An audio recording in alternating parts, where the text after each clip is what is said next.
Hello मेरे प्यारे छात्रों, आप सभी का स्वागत है। आप सभी को 2025 का हिंदी का वायरल पेपर कराएंगे आज। और जितना भी पेपर आप सभी को कराया जा रहा है उसका फुल वॉच किया कीजिए। उन प्रश्नों को एकदम आप तैयार कर लीजिए। यही प्रश्न जो कराया जाता है और यही पेपर आपके बोर्ड के एग्ज़ाम में आने वाले हैं। तो 24 फरवरी को जो आपका हिंदी का पेपर है उसके लिए ये पेपर एकदम वायरल है। जितने भी प्रश्न बताएंगे सभी प्रश्नों को आप तैयार कर लीजिए, ठीक है। तो ये देख सकते हैं 2025 का हिंदी का वायरल पेपर है और पेपर का कोड यहाँ पे HC है, ठीक है। देखिए, जब आपको प्रश्न पत्र मिलेगा तो सबसे पहले आपको यहाँ पे अनुक्रमांक लिखना रहता है और साथ में अपना नाम लिख दीजिएगा। अब यहाँ पे देखिए, समय आपको पेपर हल करने के लिए 3 घंटा 15 मिनट का संपूर्ण समय दिया जाएगा और जो पूर्णांक रहेगा टोटल 70 नंबर का आपका हिंदी का पेपर रहेगा। साथ में यहाँ पे कुछ निर्देश दिए गए हैं। इस निर्देश को आपको बता देते हैं कि आपको प्रारंभ के जो 15 मिनट रहेगा इस प्रश्न पत्र को पढ़ना रहेगा। सभी प्रश्न करना अनिवार्य है। साथ में प्रश्न पत्र 2 खंडों में खंड क और खंड ख में विभाजित होगा और जो खंड अ है इसमें 20 बहुविकल्पी प्रश्न रहेंगे। प्रत्येक प्रश्न जो रहेगा 1 नंबर का रहेगा। इसके साथ में जो बहुविकल्पी प्रश्न रहेगा उसके लिए आपको OMR शीट मिलेगा। OMR शीट पर उसका क्या करना है, आपको उत्तर देना है, ठीक है। इसके अलावा देखिए, खंड अ के प्रत्येक प्रश्न का निर्देश पढ़कर केवल प्रश्न पत्र OMR उत्तर पत्रिका पर ही उत्तर दीजिएगा, यानी कि OMR शीट पर ही आपको उत्तर देना है। और देखिए, सबसे ज़्यादा इंपॉर्टेंट टॉपिक ये है कि OMR शीट आप भर देंगे तो उसे काटना नहीं है, न वाइटनर न इरेजर, इन सब का कदापि प्रयोग नहीं करना है। इस चीज़ का सबसे ज़्यादा ध्यान दीजिएगा। यहाँ पर रहेगा 50 अंक का वर्णात्मक प्रश्न रहेगा। सभी प्रश्न आपको बताएंगे। सभी प्रश्न आप एकदम तैयार कर लीजिएगा जिससे आप बोर्ड के एग्ज़ाम में 90% मार्क हिंदी में पा जाए। उससे भी अधिक नंबर स्टूडेंटों को मिलता है। बस आपको क्या करना है कि वीडियो वॉच करिए और सभी प्रश्न जितने बताए जा रहे हैं सभी प्रश्नों को तैयार कर लीजिए। अब देखिए, यहाँ से प्रारंभ होते हैं खंड अ के सभी इंपॉर्टेंट प्रश्न, ठीक है, जिसमें बहुविकल्पी प्रश्न पहला है। देखिए, पहला प्रश्न आपका क्या है कि चंद्रगुप्त जो है रचना की विधा माना जाता है। आपको बताना है कि जो चंद्रगुप्त है वह निबंध है, उपन्यास है, नाटक है या कविता है। देखिए, चंद्रगुप्त जो होता है एक प्रकार का क्या है, एक नाटक है। तो इस प्रश्न का सही जवाब सी वाला ऑप्शन सही हो जाएगा। आपको कम से कम समय में सारे प्रश्नों को करा देंगे। बस आप क्या कीजिएगा, सभी प्रश्नों को एक जगह नोट करके सभी प्रश्नों को तैयार करते रहिए। अगला है कि दीप जले शंख बजे के लेखक हैं, ठीक है। इसके लेखक कौन है? पहले ऑप्शन को देखिए, कन्हैयालाल मिश्र प्रभाकर जी हैं, शांति प्रिय द्विवेदी हैं, राम वृक्ष बेनीपुरी हैं, देवेंद्र सत्यार्थी हैं। देखिए, इस प्रश्न का सही जवाब हो जाएगा कन्हैयालाल मिश्र प्रभाकर जी हैं। तो इसका सही जवाब ए वाला ऑप्शन सही हो जाएगा। दीप जले शंख बजे के लेखक कौन है? कन्हैयालाल मिश्र प्रभाकर जी हैं। यहाँ पे अगला प्रश्न देखिए, शुक्लोत्तर युगीन लेखक है, यानी शुक्लोत्तर जो युगीन के लेखक कौन है? शुक्ल युग के सीधे यहाँ पे मतलब है कि जो शुक्ल युग है उसके लेखक कौन है? विनय मोहन शर्मा जी हैं, मन्नू भंडारी है, उपेंद्र नाथ अस्क है, सत्येंद्र द्विवेदी है, ठीक है। तो देखिए, इस प्रश्न का सही जवाब सी वाला ऑप्शन सही हो जाएगा कि शुक्लोत्तर युगीन लेखक माने जाते उपेंद्र नाथ अस्क को माना जाता है, ठीक है। अगला प्रश्न देखिए, चौथा नंबर का प्रश्न है कि हजारी प्रसाद द्विवेदी लेखक हैं, यानी कि हजारी प्रसाद द्विवेदी जो हैं किसके लेखक हैं? पानी के प्राचीर, आपकी बंटी के, बूंद और समुद्र के, बाण भट्ट की आत्मकथा के, ठीक है। तो यहाँ पे देखिए, हजारी प्रसाद द्विवेदी जो लेखक हैं किसके हैं? बाण भट्ट की आत्मकथा इसके लेखक है। तो इसका सही जवाब डी वाला ऑप्शन करेक्ट हो जाएगा। अगला प्रश्न देखिए, निम्नलिखित में से जयशंकर प्रसाद का नाटक नहीं है, यानी जयशंकर प्रसाद ने कौन सा नाटक नहीं लिखा इसको बताना है। अजातशत्रु, स्कंदगुप्त, ध्रुव स्वामिनी, अंधेर नगरी।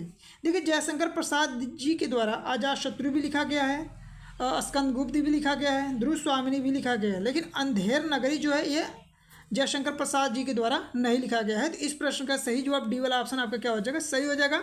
अगला प्रश्न आप ध्यान दीजिए, रीतिबद्ध काव्यधारा के कवि हैं, यानी कि जो रीतिबद्ध है उसके काव्यधारा के कवि कौन है? बिहारी लाल, बोधा, भिखारी दास और घनानंद।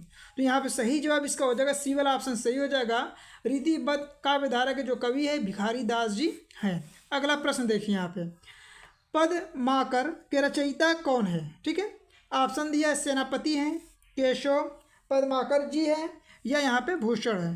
तो इसका सही जवाब सी वाला ऑप्शन क्या हो जाएगा? सही हो जाएगा पद्मावकर जो के रचयिता जो है पद्माकर जी हैं। देखिए आप याद भी रख सकते हैं, पद से पद्माकर याद रख सकते हैं।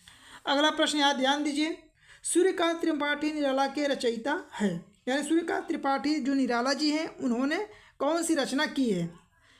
कनुप्रिया, सुनहरे शैवाल, ठंडा लोहा, राम की शक्ति, पूजा। ठीक है, तो यहाँ पे सही जवाब क्या होगा? डी वाला ऑप्शन आपके क्या हो जाएगा? करेक्ट हो जाएगा। सूर्यकांत त्रिपाठी निराला जी के द्वारा राम की शक्ति जो पूजा है लिखा गया है। ठीक है, अगला प्रश्न देखिए 9 नंबर का, प्रयोगवादी कवि कौन है? प्रयोगवादी कवि जो है किसे माना जाता है? भारत भूषण अग्रवाल जी को, केदारनाथ अग्रवाल को, रामधारी सिंह दिनकर जी को, सुमित्रानंद पंत जी को। तो यहाँ पे किसको माना जाता है? तो देखिए प्रयोगवादी कवि जो है भारत भूषण अग्रवाल जी को माना जाता है। तो इस प्रश्न का सही जवाब ए वाला ऑप्शन सही हो जाएगा। प्रयोगवादी जो कवि हैं भारत भूषण अग्रवाल जी हैं। अगला प्रश्न देखिए। ठीक है, देखिए अगला प्रश्न आपका क्या है? आंगन के पार द्वार के रचयिता कौन है? ऑप्शन है आपका धर्मवीर भारती हैं, भवानी प्रसाद मिश्र हैं, अज्ञे जी हैं, गिरिजा कुमार माथुर जी हैं। तो देखिए यहाँ पे आंगन के जो पार द्वार है इसके रचयिता जो अज्ञे जी हैं। इस प्रश्न का सही जवाब सी वाला ऑप्शन क्या हो जाएगा? करेक्ट हो जाएगा। अगला प्रश्न यहाँ पे ध्यान दीजिए क्या है आपका कि करुण रस का अस्थायी भाव किसे माना जाता है? क्रोध को, शोक को, या इसके अलावा हास्य को, या इसके अलावा किसको?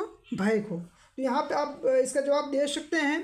तो करुण रस का अस्थायी भाव जो माना जाता है शोक को माना जाता है। तो इस प्रश्न का सही जवाब बी वाला ऑप्शन सही हो जाएगा। ठीक है, अगला प्रश्न देखिए, चरण कमल बंदो हरिराई में प्रयुक्त अलंकार कौन सा है? ठीक है, तो यहाँ पे देखिए चरण कमल बंदो हरिराई में अलंकार आप सीधे सीधे याद रखिए कि इसमें रूपक अलंकार होता है। चरण कमल बंदो हरिराई में रूपक अलंकार है। अगला प्रश्न देखिए, रोला छंद के प्रत्येक चरण में कितनी मात्राएं होती हैं? तो रोला छंद जो होता है उसकी प्रत्येक जो चरण होता है उसमें कितनी मात्राएं होती है? तो ये प्रश्न तो आपको याद होगा, कई बार करा चुके हैं, 24 होती हैं। अगला प्रश्न देखिए, अभ्यागत शब्द में उपसर्ग है।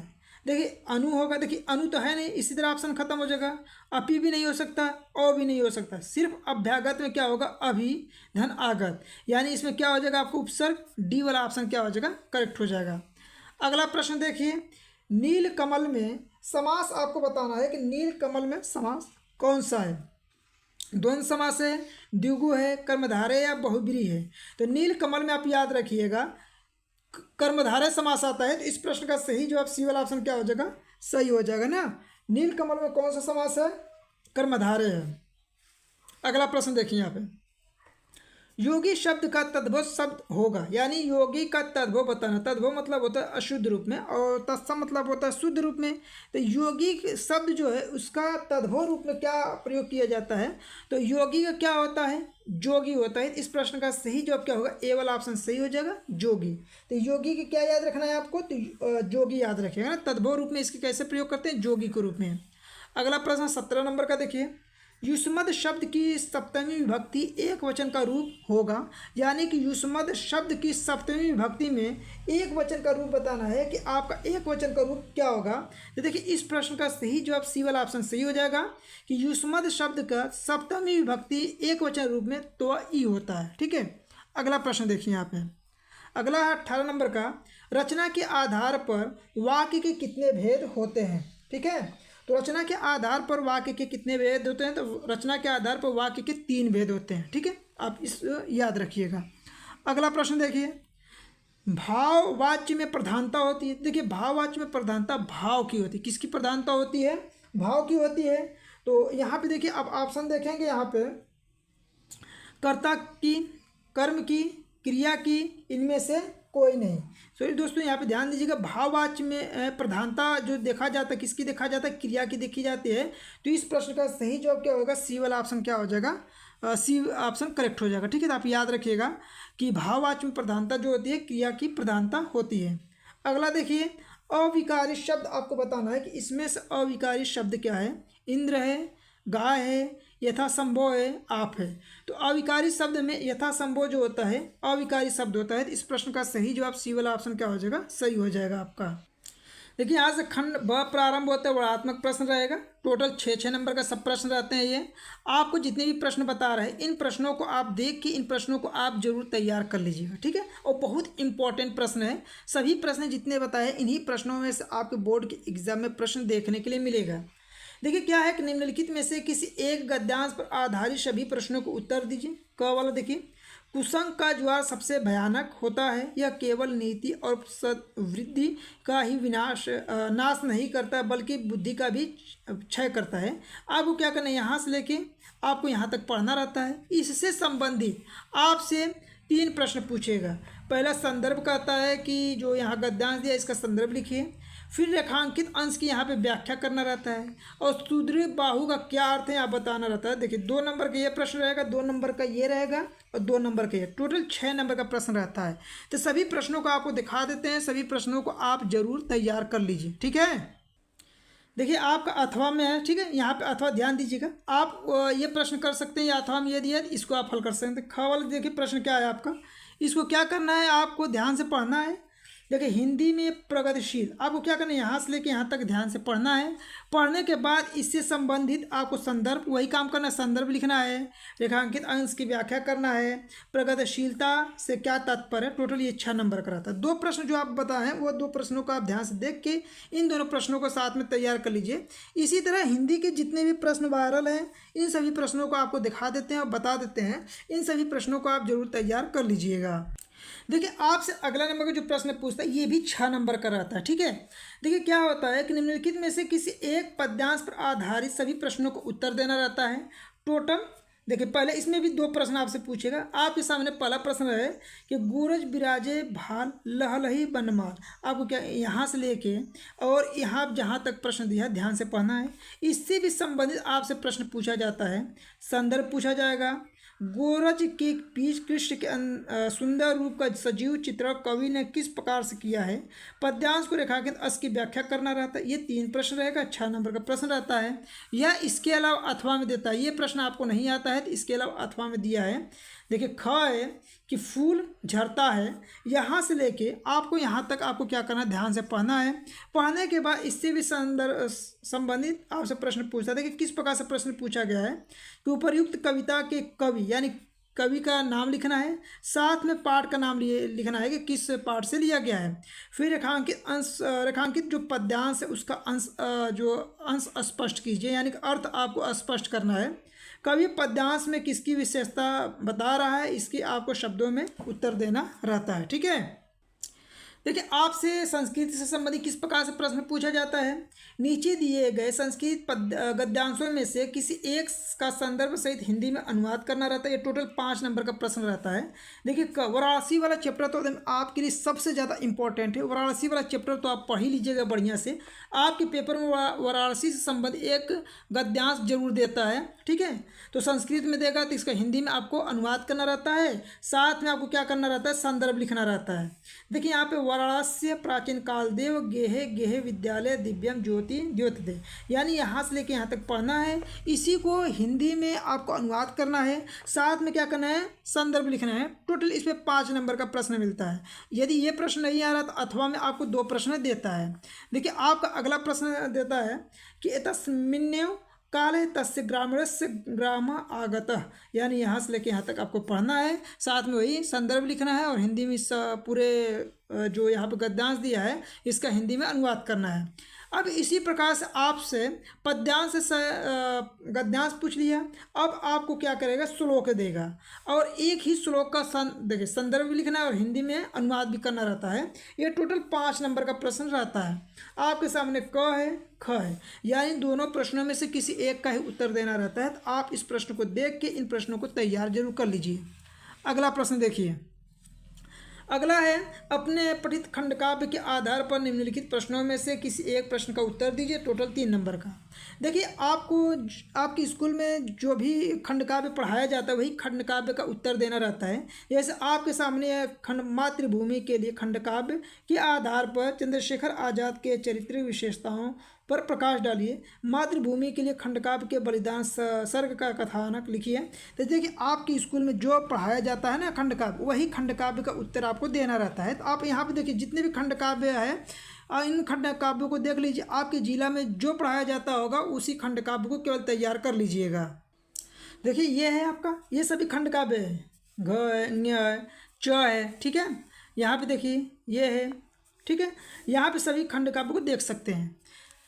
इसमें से खंड काव्य में सिर्फ एक ही प्रश्न करना और सभी खंड काव्य जितना भी बताएं सभी को छोड़ देना रहता है। सभी खंड काव्य मत कीजिएगा, इसलिए कि सभी खंड काव्य आपको करना नहीं रहता है।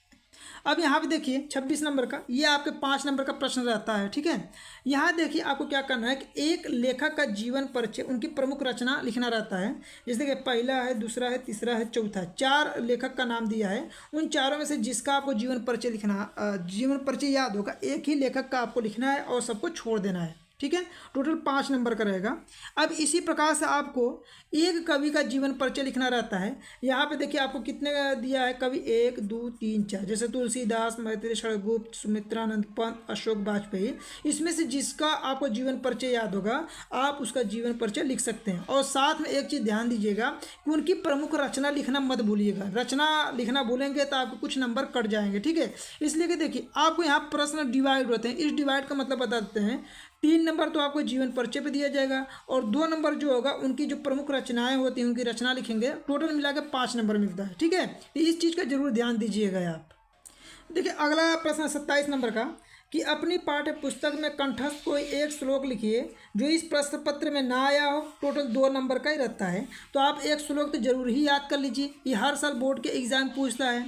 अगला देखिए 4 नंबर का प्रश्न पूछा जाएगा आपसे कि अपने मोहल्ले की नालियों की समुचित सफाई के लिए नगर निगम के स्वास्थ्य अधिकारी को पत्र लिखिए। पत्र लिखने के लिए भी आता है, जरूर पत्र को तैयार कर लीजिएगा। साथ में देखिए कि निम्नलिखित में से किन्हीं 2 प्रश्नों के उत्तर संस्कृत में देना है, यानी कि आपसे 4 प्रश्न इस प्रकार से संस्कृत में पूछेगा, आपको इसका उत्तर संस्कृत में देना है। 2 प्रश्न का उत्तर देते हैं, 2 नंबर आपको इस पर मिल जाएगा, ठीक है।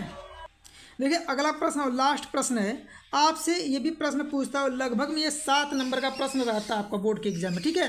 देखिए है क्या है कि निम्नलिखित में से किसी एक विषय पर निबंध लिखिए। निबंध के लिए आतंकवाद का निवारण पर निबंध पूछा जाता है, देश प्रेम पे पूछा जाता है, विज्ञान वरदान या अभिशाप पे, विद्यार्थी जीवन में खेल का महत्व। तो आपको इस पे क्या करना है कि एक ही निबंध लिखना है, टोटल 7 नंबर का मिलता है। तो ये आपका क्या था, संपूर्ण पेपर था। आपको संपूर्ण पेपर बता दिए हैं, संपूर्ण पेपर को आप जरूर तैयार कर लीजिए, ठीक है। पेपर का कोड है EO जो 824 है, ठीक है। यहाँ पे देखिए आपका विज्ञान के पेपर हल करने के लिए समय जो रहेगा 3 घंटा 15 मिनट समय दिया जाता है, यानी 3 घंटा 15 मिनट में आपको इस प्रश्न पत्र को हल करना रहेगा। और पूर्णांक रहेगा, टोटल 70 नंबर का पूर्णांक रहता है। देखिए खंड अ के पहले बहुविकल्पी प्रश्नों को देखेंगे। उपभाग फर्स्ट है जिसमें आपको पहले भौतिक विज्ञान के प्रश्न आपको देखने के लिए मिलेगा। देखिए पहला प्रश्न आपका क्या है कि किसी लेंस से वस्तु का प्रतिबिंब आभासी, सीधा और वस्तु से छोटा बनता है, तो आपको बताना है कि वह लेंस कौन सा होगा। अवतल लेंस होगा, उत्तल लेंस होगा, समतल लेंस होगा या इनमें से कोई नहीं होगा। यहाँ पे देखिए आपका आभासी प्रतिबिंब बन रहा है और साथ में सीधा प्रतिबिंब बन रहा है, लेकिन यहाँ पे देखिए पॉइंट को पकड़िएगा, छोटा प्रतिबिंब बन रहा है। तो किस लेंस में बनता है, तो ये बनता है आपका अवतल लेंस में। तो इस प्रश्न का सही जवाब ए होगा। देखिए आपको बता देते हैं कि अवतल लेंस के द्वारा सिर्फ एक प्रकार का ही प्रतिबिंब बनता है, वह आभासी बनता है, सीधा बनता है, वस्तु से छोटा बनता है। लेकिन उत्तल लेंस के द्वारा जो प्रतिबिंब बनता है 6 प्रकार के प्रतिबिंब बनता है, ठीक है। इसमें वास्तविक, उल्टा, ठीक है, और वस्तु से छोटा, कभी बड़ा, इस प्रकार से 6 प्रकार के प्रतिबिंब बनता है। इस पॉइंट को आप जरूर याद रखिएगा, ठीक है। अगले प्रश्न को देखते हैं। देखिए अगला प्रश्न है कि एक उत्तल दर्पण की वक्रता केंद्र तथा ध्रुव के बीच की दूरी यानी 20 सेंटीमीटर दिया है, तो दर्पण के ध्रुव और फोकस की दूरी ज्ञात करना है, यानी कुल मिला के आपको फोकस दूरी ज्ञात करना है। अब देखिए इस प्रकार के सवाल को आप कैसे लगाएंगे, बहुत सिंपल सा होता है। तो देखिए यहाँ पे क्या होता है आपका कि फोकस दूरी बराबर होता है, फोकस दूरी यानी फोकस दूरी की एफ से दिखाते हैं, एफ बराबर होता है वक्रता त्रिज्या अपान में 2 होता है। तो देखिए यहाँ पे वक्रता केंद्र और ध्रुव के बीच की दूरी को क्या कहते हैं, वक्रता त्रिज्या कहते हैं। तो यहाँ पे देखिए आर का मान कितना दिया है 20 सेंटीमीटर, 20 और बटा में 2 भाग देंगे कितना हो जाएगा 10, और यही 10 सेंटीमीटर क्या हो जाएगा आपका उत्तर हो जाएगा। ठीक है, तो इस फार्मूला को याद रखिए, कभी कभी डायरेक्ट बहुविकल्पी में यही फार्मूला आपको दे देता है। ठीक है, तो देखिए इस प्रश्न का सही जवाब क्या हो जाएगा 10 सेंटीमीटर, इसका सही जवाब बी वाला ऑप्शन क्या हो जाएगा, करेक्ट हो जाएगा। ठीक है, अगले प्रश्न को यहाँ पे देखते हैं। देखिए अगला प्रश्न आपका क्या है, कह रहा है प्रकाश की किस घटना के कारण आकाश नीला दिखाई देता है। ठीक है, आपको यहाँ बताना है कि प्रकाश में कौन सी ऐसी घटना होती है जिसके कारण आपका प्रकाश जो आकाश होता है नीला दिखाई देता है। ऑप्शन को देख लीजिए, परावर्तन के कारण, अपवर्तन के कारण, विक्षेपण के कारण या प्रकीर्णन के कारण। तो इस प्रश्न का सही जवाब डी वाला ऑप्शन क्या हो जाएगा, सही हो जाएगा कि आकाश में जब प्रकीर्णन की घटना होती है तो आपका आकाश किस कलर का दिखाई देता है, नीला कलर का दिखाई देता है। ठीक है, देखिए आपका अगला नंबर का प्रश्न क्या है, चौथे नंबर का, एक लेंस की क्षमता दिया है प्लस 2 डायोप्टर दिया है, इसकी फोकस दूरी सेंटीमीटर में बताना है। तो सेंटीमीटर में क्या होगा, तो देखिए आपको इस सवाल को हल करके बता देते हैं। देखिए आपका क्षमता बराबर होता है, आपको देखिए क्षमता को पीस दिखाते हैं, पीस कल टू फार्मूला होता है 1/f, लेकिन इस फार्मूला का प्रयोग कब करते हैं कि जब आपका फोकस दूरी मीटर में दिया रहता है तब यह फार्मूला यूज करते हैं। और जब यदि आपका देखिए सेंटीमीटर में पूछेगा तो यहाँ फार्मूला होता है 100/f, सेंटीमीटर में लगाना होगा तो ये फार्मूला लगाइएगा। ठीक है, तो देखिए यहाँ पे आपको सवाल में दिया 2 डायोप्टर, तो पी की जगह पर लिखिएगा 2 और बराबर यहाँ पे क्या हो जाएगा 100/f हो जाएगा। जब सेंटीमीटर में दिया रहेगा तो आपको ये लगाना है। अब देखिए इसी को केवल हल करना है। देखिए एफ का गुणा 2f में करें 2 गुणे एफ हो जाएगा और बराबर कितना हो जाएगा 100 हो जाएगा। तो एफ बटा कितना हो जाएगा 100 और बटा के 2 हो जाएगा, भाग देंगे तो कितना हो जाएगा 50 सेंटीमीटर हो जाएगा। ठीक है, अब देखिए 50 सेंटीमीटर दिया कहाँ पे है, तो ऑप्शन को देखिए।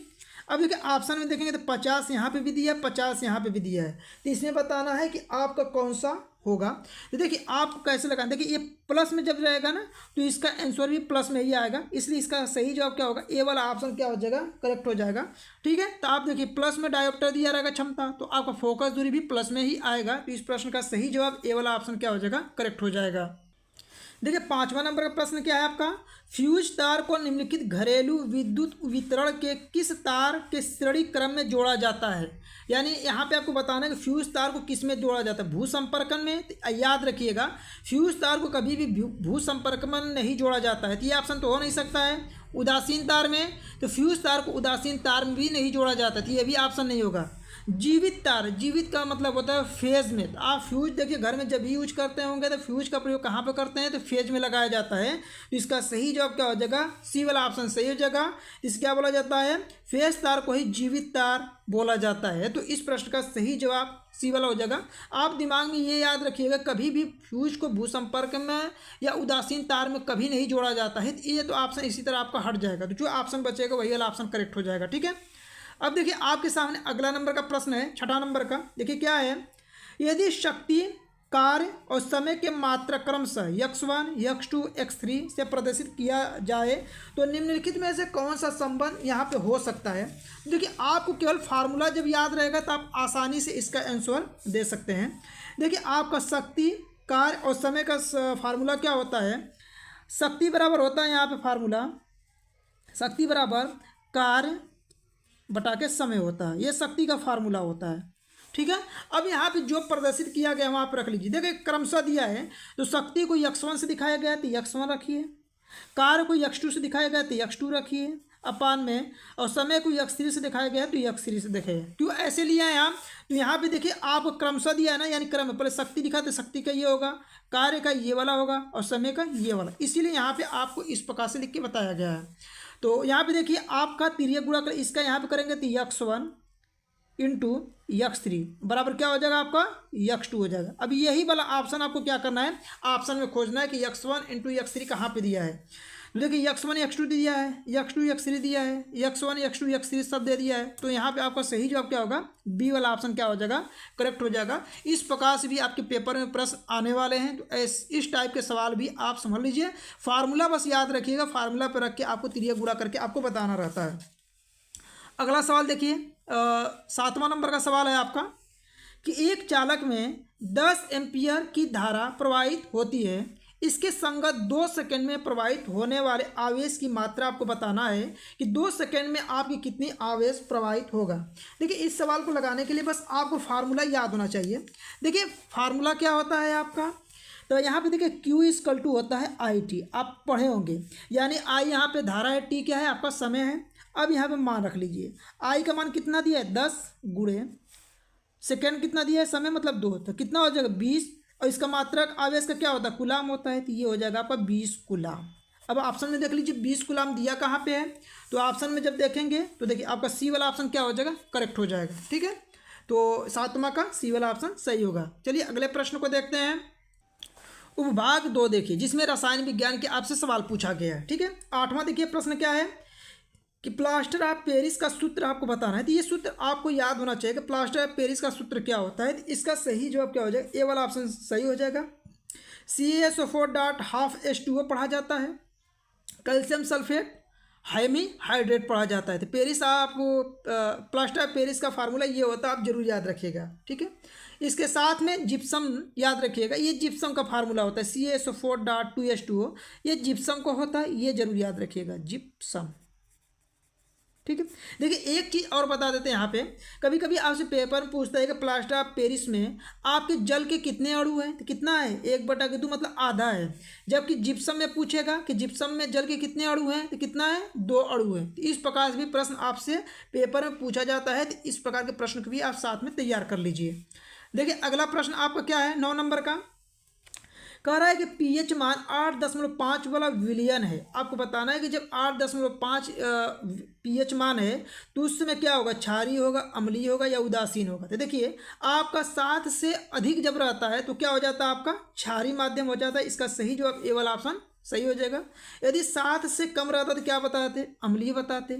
यदि 7 रहता तो क्या बताते, उदासीन बताते। तो आप इसका सही जवाब ए वाला ऑप्शन करेक्ट याद रखिएगा।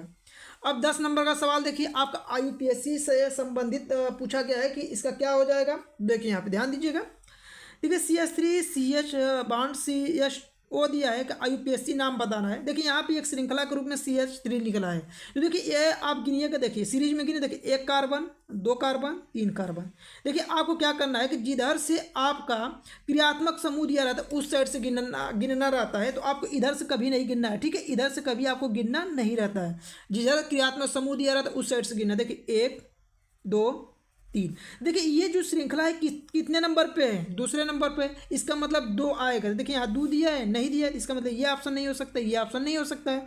देखिए 2 यहाँ पे दिया है, 2 यहाँ पे दिया, ये ऑप्शन हो सकता है, ये ऑप्शन हो सकता है। देखिए इसे क्या पढ़ेंगे, मेथिल, तो 2 मेथिल यहाँ भी दिया है, 2 मेथिल यहाँ भी दिया है। अब देखिए यहाँ पे 1 2 3 कार्बन को क्या पढ़ते हैं, प्रोपेन, और यहाँ पे CHO रहता है, तो यहाँ क्या जोड़ा जाता है, अल जोड़ा जाता है। इस चीज़ को ध्यान रखिएगा, इसका मतलब क्या पढ़ेंगे, प्रोपेनल पढ़ा जाएगा। तो इसका सही जवाब क्या हो जाएगा, सी वाला ऑप्शन सही हो जाएगा। देखिए यहाँ प्रोपेनल लिखा है, जबकि यहाँ पे प्रोपेनाल लिखा है, तो प्रोपेनाल नहीं होगा, क्या होगा, प्रोपेनल होगा। तो इसका सही जवाब सी वाला ऑप्शन क्या हो जाएगा, करेक्ट हो जाएगा। देखिए आपका अगला नंबर का प्रश्न यहाँ पे ध्यान दीजिएगा, 11 नंबर का क्या है आपका। ठीक है, देखिए कह रहा है कि बाह्यतम कोश में 7 इलेक्ट्रॉन वाला तत्व होता है। अब यहाँ पे ध्यान दीजिए, किसी भी तत्व के बाह्यतम कोश में 7 इलेक्ट्रॉन, यानी देखिए आपको बता देते हैं 5 आ जाए, 6 आ जाए, 7 आ जाए। अब पूछेगा कि वो कौन सा तत्व है, तो हमेशा वो बताइएगा अधातु होता है। तो इसका सही जवाब क्या हो जाएगा, ए वाला ऑप्शन करेक्ट हो जाएगा। तो जब बाह्यतम कोश में यदि 7 इलेक्ट्रॉन आ जाए, 6 इलेक्ट्रॉन आ जाए, 5 इलेक्ट्रॉन आ जाए, तो वह आपका अधातु होता है। यहाँ धातु को बता देते हैं, धातु के बाह्यतम कोश में 1 इलेक्ट्रॉन रहता है, 2 इलेक्ट्रॉन रहता है, 3 इलेक्ट्रॉन। यदि बाह्यतम कोश में 1 इलेक्ट्रॉन, 2 इलेक्ट्रॉन, 3 इलेक्ट्रॉन आ जाता है तो उसे बोला जाता है धातु। यदि किसी भी तत्व के बाह्यतम कोश में केवल 4 इलेक्ट्रॉन आता है तो उसे क्या बोला जाता है, उपधातु बोला जाता है। तो तीनों ऑप्शन को आप समझ लीजिए, इस प्रकार से आपके प्रश्न आने वाले हैं। देखिए 12 नंबर का प्रश्न है, कैल्शियम नाइट्रेट का रासायनिक सूत्र पूछ रहा है कि कैल्शियम नाइट्रेट का रासायनिक सूत्र क्या होता है। आपसे रासायनिक सूत्र से संबंधित भी प्रश्न पूछा जाता है, तो इस प्रश्न को देखिए कैसे बताएंगे। देखिए कैल्शियम नाइट्रेट का देखिए CaNO3 सही है, CA3 तो कभी होता नहीं है, ये तो लगेगा नहीं। Ca2NO3 ये होगा नहीं। तो आपका देखिए ये हो सकता है, ये हो सकता है, लेकिन देखिए आपको बता दें कैल्शियम पे संयोजकता कितना होता है, 2 होता है। तो देखिए यहाँ पे NO3 के बगल में 2 दिया है, नहीं तो ये भी ऑप्शन नहीं होगा। तो क्या ऑप्शन बचेगा आपका बी वाला CaNO3 ट्वाइस। तो आप याद रखिएगा कैल्शियम नाइट्रेट का क्या होता है, CaNO3 ट्वाइस होता है। इस प्रश्न का सही जवाब बी वाला ऑप्शन क्या हो जाएगा, करेक्ट हो जाएगा। ठीक है, अगला प्रश्न देखिए, आपका अगला नंबर का प्रश्न पूछा गया है। इस प्रकार से भी प्रश्न आपके बोर्ड के एग्जाम में आने वाले हैं ना। निम्नलिखित में से असंतृप्त हाइड्रोकार्बन पूछ रहा है कि असंतृप्त हाइड्रोकार्बन यहाँ पे बताना है कौन सा होगा। देखिए असंतृप्त हाइड्रोकार्बन का आपको पहचान पहले बता दें, कैसे पहचान करेंगे। देखिए असंतृप्त हाइड्रोकार्बन का पहचान होता है कि आपका सूत्र होता है CnH2n-2 मिल जाए या आपको CnH2n के रूप में मिल जाए। तो ये जो होता है आपका क्या हो जाता है, एल्कीन का ये सूत्र है और ये एल्काइन का है, इस रूप में मिलेगा तो ये असंतृप्त हाइड्रोकार्बन के रूप में हो जाता है। तो देखिए यहाँ पे क्या है, 2 गुना से 2 कम है, इसका मतलब असंतृप्त हाइड्रोकार्बन क्या हो जाएगा, यही हो जाएगा। जबकि इसके अलावा जो आपके सामने 3 ऑप्शन नजर आ रहा है ये संतृप्त हाइड्रोकार्बन है। ठीक है, तो आप इस चीज़ को ध्यान रखिएगा, इस रूप में जहाँ भी मिलेगा तो क्या हो जाएगा, आपका असंतृप्त हाइड्रोकार्बन होता है। अब देखिए आगे बढ़ते हैं। देखिए यहाँ से उपभाग 3 प्रारंभ होता है। उपभाग 3 में जीव विज्ञान के प्रश्न आपसे पूछे गए हैं। अगला देखिए प्रश्न है 14 नंबर का कि रक्तदाब नापा जाता है, यानी रक्तदाब किससे नापेंगे। अब ऑप्शन दिया है स्फाइगो मैनोमीटर द्वारा, स्टेथोस्कोप द्वारा, माइक्रोस्कोप द्वारा, माइक्रोमीटर के द्वारा। तो देखिए रक्तदाब को जो मापा जाता है किससे मापा जाता है, इस फाइगो मैनोमीटर के द्वारा मापा जाता है। तो इस प्रश्न का सही जवाब ए वाला ऑप्शन क्या हो जाएगा, करेक्ट हो जाएगा। ठीक है, अगला प्रश्न देखिए, कह रहा है कि निम्नलिखित में से पादप हार्मोन आपको बताना है। आपको हार्मोन से संबंधित प्रश्न आने वाले हैं। देखिए थायरॉक्सिन आप पढ़े होंगे तो ये मनुष्य में पाया जाता है, इंसुलिन भी मनुष्य में पाया जाता है, एस्ट्रोजन भी मनुष्य में पाया जाता है, लेकिन साइटोकाइनिन जो होता है पादप में पाया जाता है। और पादप में पूछा है तो इसका सही जवाब क्या होगा, सी वाला ऑप्शन सही हो जाएगा कि साइटोकाइनिन कहाँ पे पाया जाता है, तो ये पादप हार्मोन होता है। ठीक है, यानी पादपों में पाया जाता है। अब अगला प्रश्न देखिए, अब यहाँ से आपसे पूछा है कि एक लिंगिक पुष्प आपको बताना है कि इसमें से एक लिंगिक पुष्प कौन सा है, गुड़हल, पपीता, सरसों, गुलाब। तो यहाँ सही जवाब क्या हो जाएगा, बी वाला ऑप्शन सही हो जाएगा कि एक लिंगिक पुष्प के अंतर्गत कौन आता है, तो पपीता आता है। ठीक है, अगला प्रश्न देखिए, यहाँ पे ऑप्शन है पुनर्जनन का उदाहरण है। देखिए पुनर्जनन के अंतर्गत हाइड्रा दिया है, ब्रायोफिलम दिया है, अमीबा है या प्लेनेरिया है। तो यहाँ पे देखिए आपका यहाँ पे 2 ऑप्शन करेक्ट होता है। देखिए आपको बता दें पुनर्जनन जो होता है आपका हाइड्रा में भी होता है, इसके साथ में प्लेनेरिया में भी होता है, प्लेनेरिया। तो देखिए दोनों में होता है। और देखिए ये दोनों ऑप्शन यहाँ पे हाइड्रा प्लेनेरिया दोनों दिया है, तो आप इन दोनों में से कोई भी ऑप्शन लगा देंगे तो आपका सही आंसर माना जाएगा। ठीक है, इसलिए कि जो पुनर्जनन की अभिक्रिया होती है दोनों में होता है। तो देखिए आपका ये भी ऑप्शन सही है, ये भी ऑप्शन सही है। इन दोनों में से लगाना है तो केवल एक ही ऑप्शन लगाइए, दोनों ऑप्शन मत लगा दीजिए, ए और डी दोनों मत लगाइएगा ना। इन दोनों में से केवल एक ही ऑप्शन आप गोला भरिएगा, वही ऑप्शन आपका सही माना जाएगा। ठीक है, देखिए अगला प्रश्न क्या है आपका 18 नंबर का। देखिए ये आपका पर्यावरण से संबंधित प्रश्न है कि ओजोन परत का क्षरण निम्न में से किसके कारण होता है। तो ये प्रश्न आप याद रख लीजिएगा, आपके पेपर में ये प्रश्न बहुत पूछता है कि ओजोन परत का जो क्षरण होता है क्लोरोफ्लोरोकार्बन के द्वारा होता है। तो इसका सही जवाब डी वाला ऑप्शन सही हो जाएगा। देखिए कभी कभी इसका सूत्र भी दे देता है, तो आप याद रखिएगा CFC कहा जाता है। क्या कहा जाता है, CFC को कहा जाता है क्लोरोफ्लोरोकार्बन। तो इस प्रश्न का सही जवाब डी वाला ऑप्शन करेक्ट हो जाएगा। देखिए अगला प्रश्न है कि प्राकृतिक परितंत्र है। देखिए ये भी आपके पर्यावरण से संबंधित प्रश्न पूछा गया है आपसे कि प्राकृतिक परितंत्र क्या है, गमला है, जल जीवशाला है, खेत है या वन है। तो क्या है आपका, वन को आप लगाइएगा। प्राकृतिक परितंत्र क्या है आपका, वन है। ठीक है, तो इस प्रश्न का सही जवाब डी वाला ऑप्शन क्या हो जाएगा, सही हो जाएगा। अब देखिए 20वां नंबर का जो प्रश्न है ये भी आपका किससे पूछा है, पर्यावरण से ही। तो देख लीजिए आप यहाँ पे देखिए पर्यावरण से कितने बहुविकल्पी प्रश्न पूछे गए हैं। इसलिए जो पर्यावरण का जो लास्ट वाला चैप्टर है ना उसको छोड़ के मत जाइएगा, आप जरूर पढ़ लीजिएगा। आहार श्रृंखला में उत्पादक होते हैं, यानी उत्पादक मतलब होता है जो उत्पादन करते हैं। जैसे पेड़ पौधा क्या हो गया, फल का उत्पादन, ठीक है, करते रहते हैं। यहाँ उत्पादन में कौन आ जाएगा, हरे पौधे, नील, हरित शैवाल, ये क्या होते हैं, उत्पादक के अंतर्गत इसे रखा गया है। तो इस प्रश्न का सही जवाब डी वाला ऑप्शन क्या हो जाएगा, करेक्ट हो जाएगा। तो देखिए यहाँ पे आपको 20 बहुविकल्पी प्रश्न कराए हैं। आप कमेंट बॉक्स में लिखिए 20 बहुविकल्पी प्रश्नों में से आपके कितने प्रश्न आपके करेक्ट होते हैं। अब यहाँ से देखिए खंड ब है, खंड ब के आपके सभी प्रश्न बता देते हैं और इन प्रश्नों को देख के आप समझ सकते हैं कि आपको बोर्ड के एग्जाम में किस प्रकार के प्रश्न आने वाले हैं। सभी प्रश्नों को आपको बता रहे हैं, सभी प्रश्नों को आप एक बार तैयार जरूर कर लीजिएगा। देखिए इस प्रश्न को यहाँ पे देख लीजिए, कह रहा है दृष्टि दोष किसे कहते हैं। अब यहाँ दिया PQR, तीन व्यक्तियों में दृष्टि दोष के निवारण में प्रयुक्त लेंसों के नाम आपको केवल लिखना है। आपको देखिए प्रश्न में क्या करना है, दृष्टि दोष क्या होता है उसके बारे में लिखना है।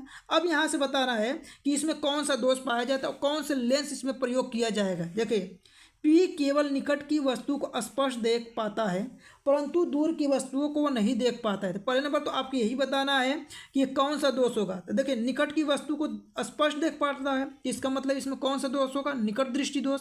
और निकट दृष्टि दोष को दूर करने के लिए कौन सा लेंस प्रयोग करते हैं, तो अवतल लेंस। यहाँ पे अवतल लेंस लगाएंगे, कौन सा, अवतल लेंस। बस आपको यही नाम लिखना था इसमें ना। देखिए दूसरा है कि Q केवल दूर की वस्तु को स्पष्ट देख पाता है परंतु निकट की वस्तु को नहीं देख पाता है। इसमें देखिए तो दूर की वस्तु को देख रहा है तो इसमें दूरदृष्टि दोष हो जाएगा। इसमें आपको क्या करना है कि कौन से लेंस का प्रयोग करना है, तो इसमें अवतल लेंस का प्रयोग, सॉरी दोस्तों यहाँ पे क्या करना है, उत्तल लेंस का प्रयोग करना है आपको। इस तरह बस एक एक शब्द का आंसर लिखना था, उत्तल लेंस। इसके साथ में देखिए R न तो दूर की वस्तु को और न ही निकट की वस्तु को स्पष्ट देख सकता है। इसमें कौन सा लेंस प्रयोग करेंगे, इसमें का मतलब हुआ कि निकट दृष्टि दोष और दूर दृष्टि दोष दोनों दोष है और दोनों दोष को दूर करने के लिए कौन सा लेंस प्रयोग किया जाता है, तो ड्यूफोकसी लेंस यूज किया जाता है। ड्यूफोकसी लेंस का प्रयोग किया जाता है। तो ठीक है, तो देखिए पहले में अवतल लेंस, दूसरे में उत्तल लेंस और तीसरे में द्विफोकसी लेंस का प्रयोग किया जाता है। बस आपको यही आंसर देना था। क्या करना था, दूरदृष्टि दोष क्या है इसके बारे में बताना था। साथ में पहला दूसरा तीसरा जो पूछा उसमें लेंस कौन सा प्रयोग होगा ये आपको बताना था। ठीक है, तो चलिए अगले प्रश्न को देखते हैं। देखिए आपका अगला नंबर का प्रश्न है कि जल तथा कांच में प्रकाश की चाल क्रमशः 2.25 × 10⁸ मीटर प्रति सेकेंड तथा 2 × 10⁸ मीटर प्रति सेकेंड, ठीक है निम्नलिखित अपवर्तनांक की गणना कीजिए। यानी कि यहाँ पे आपको निम्नलिखित की गणना करके आपको बताना है कि कितना होगा। देखिए पानी के सापेक्ष कांच का अपवर्तनांक या वायु के सापेक्ष कांच का अपवर्तनांक आपसे पूछा गया है। ठीक है, तो इस प्रश्न को एकदम आप तैयार कर लीजिए। इस प्रकार के प्रश्न आपके बोर्ड के एग्जाम में आने वाले हैं। टोटल 4 नंबर का प्रश्न रहेगा। यदि किसी भी प्रकार का डाउट होता है तो कमेंट बॉक्स में आप लिखिए, उसका आंसर आप सभी को बताया जाएगा। ठीक है, देखिए इस प्रश्न को आपको हल करके बता देते हैं और समझा देते हैं। देखिए कैसे लगाना है।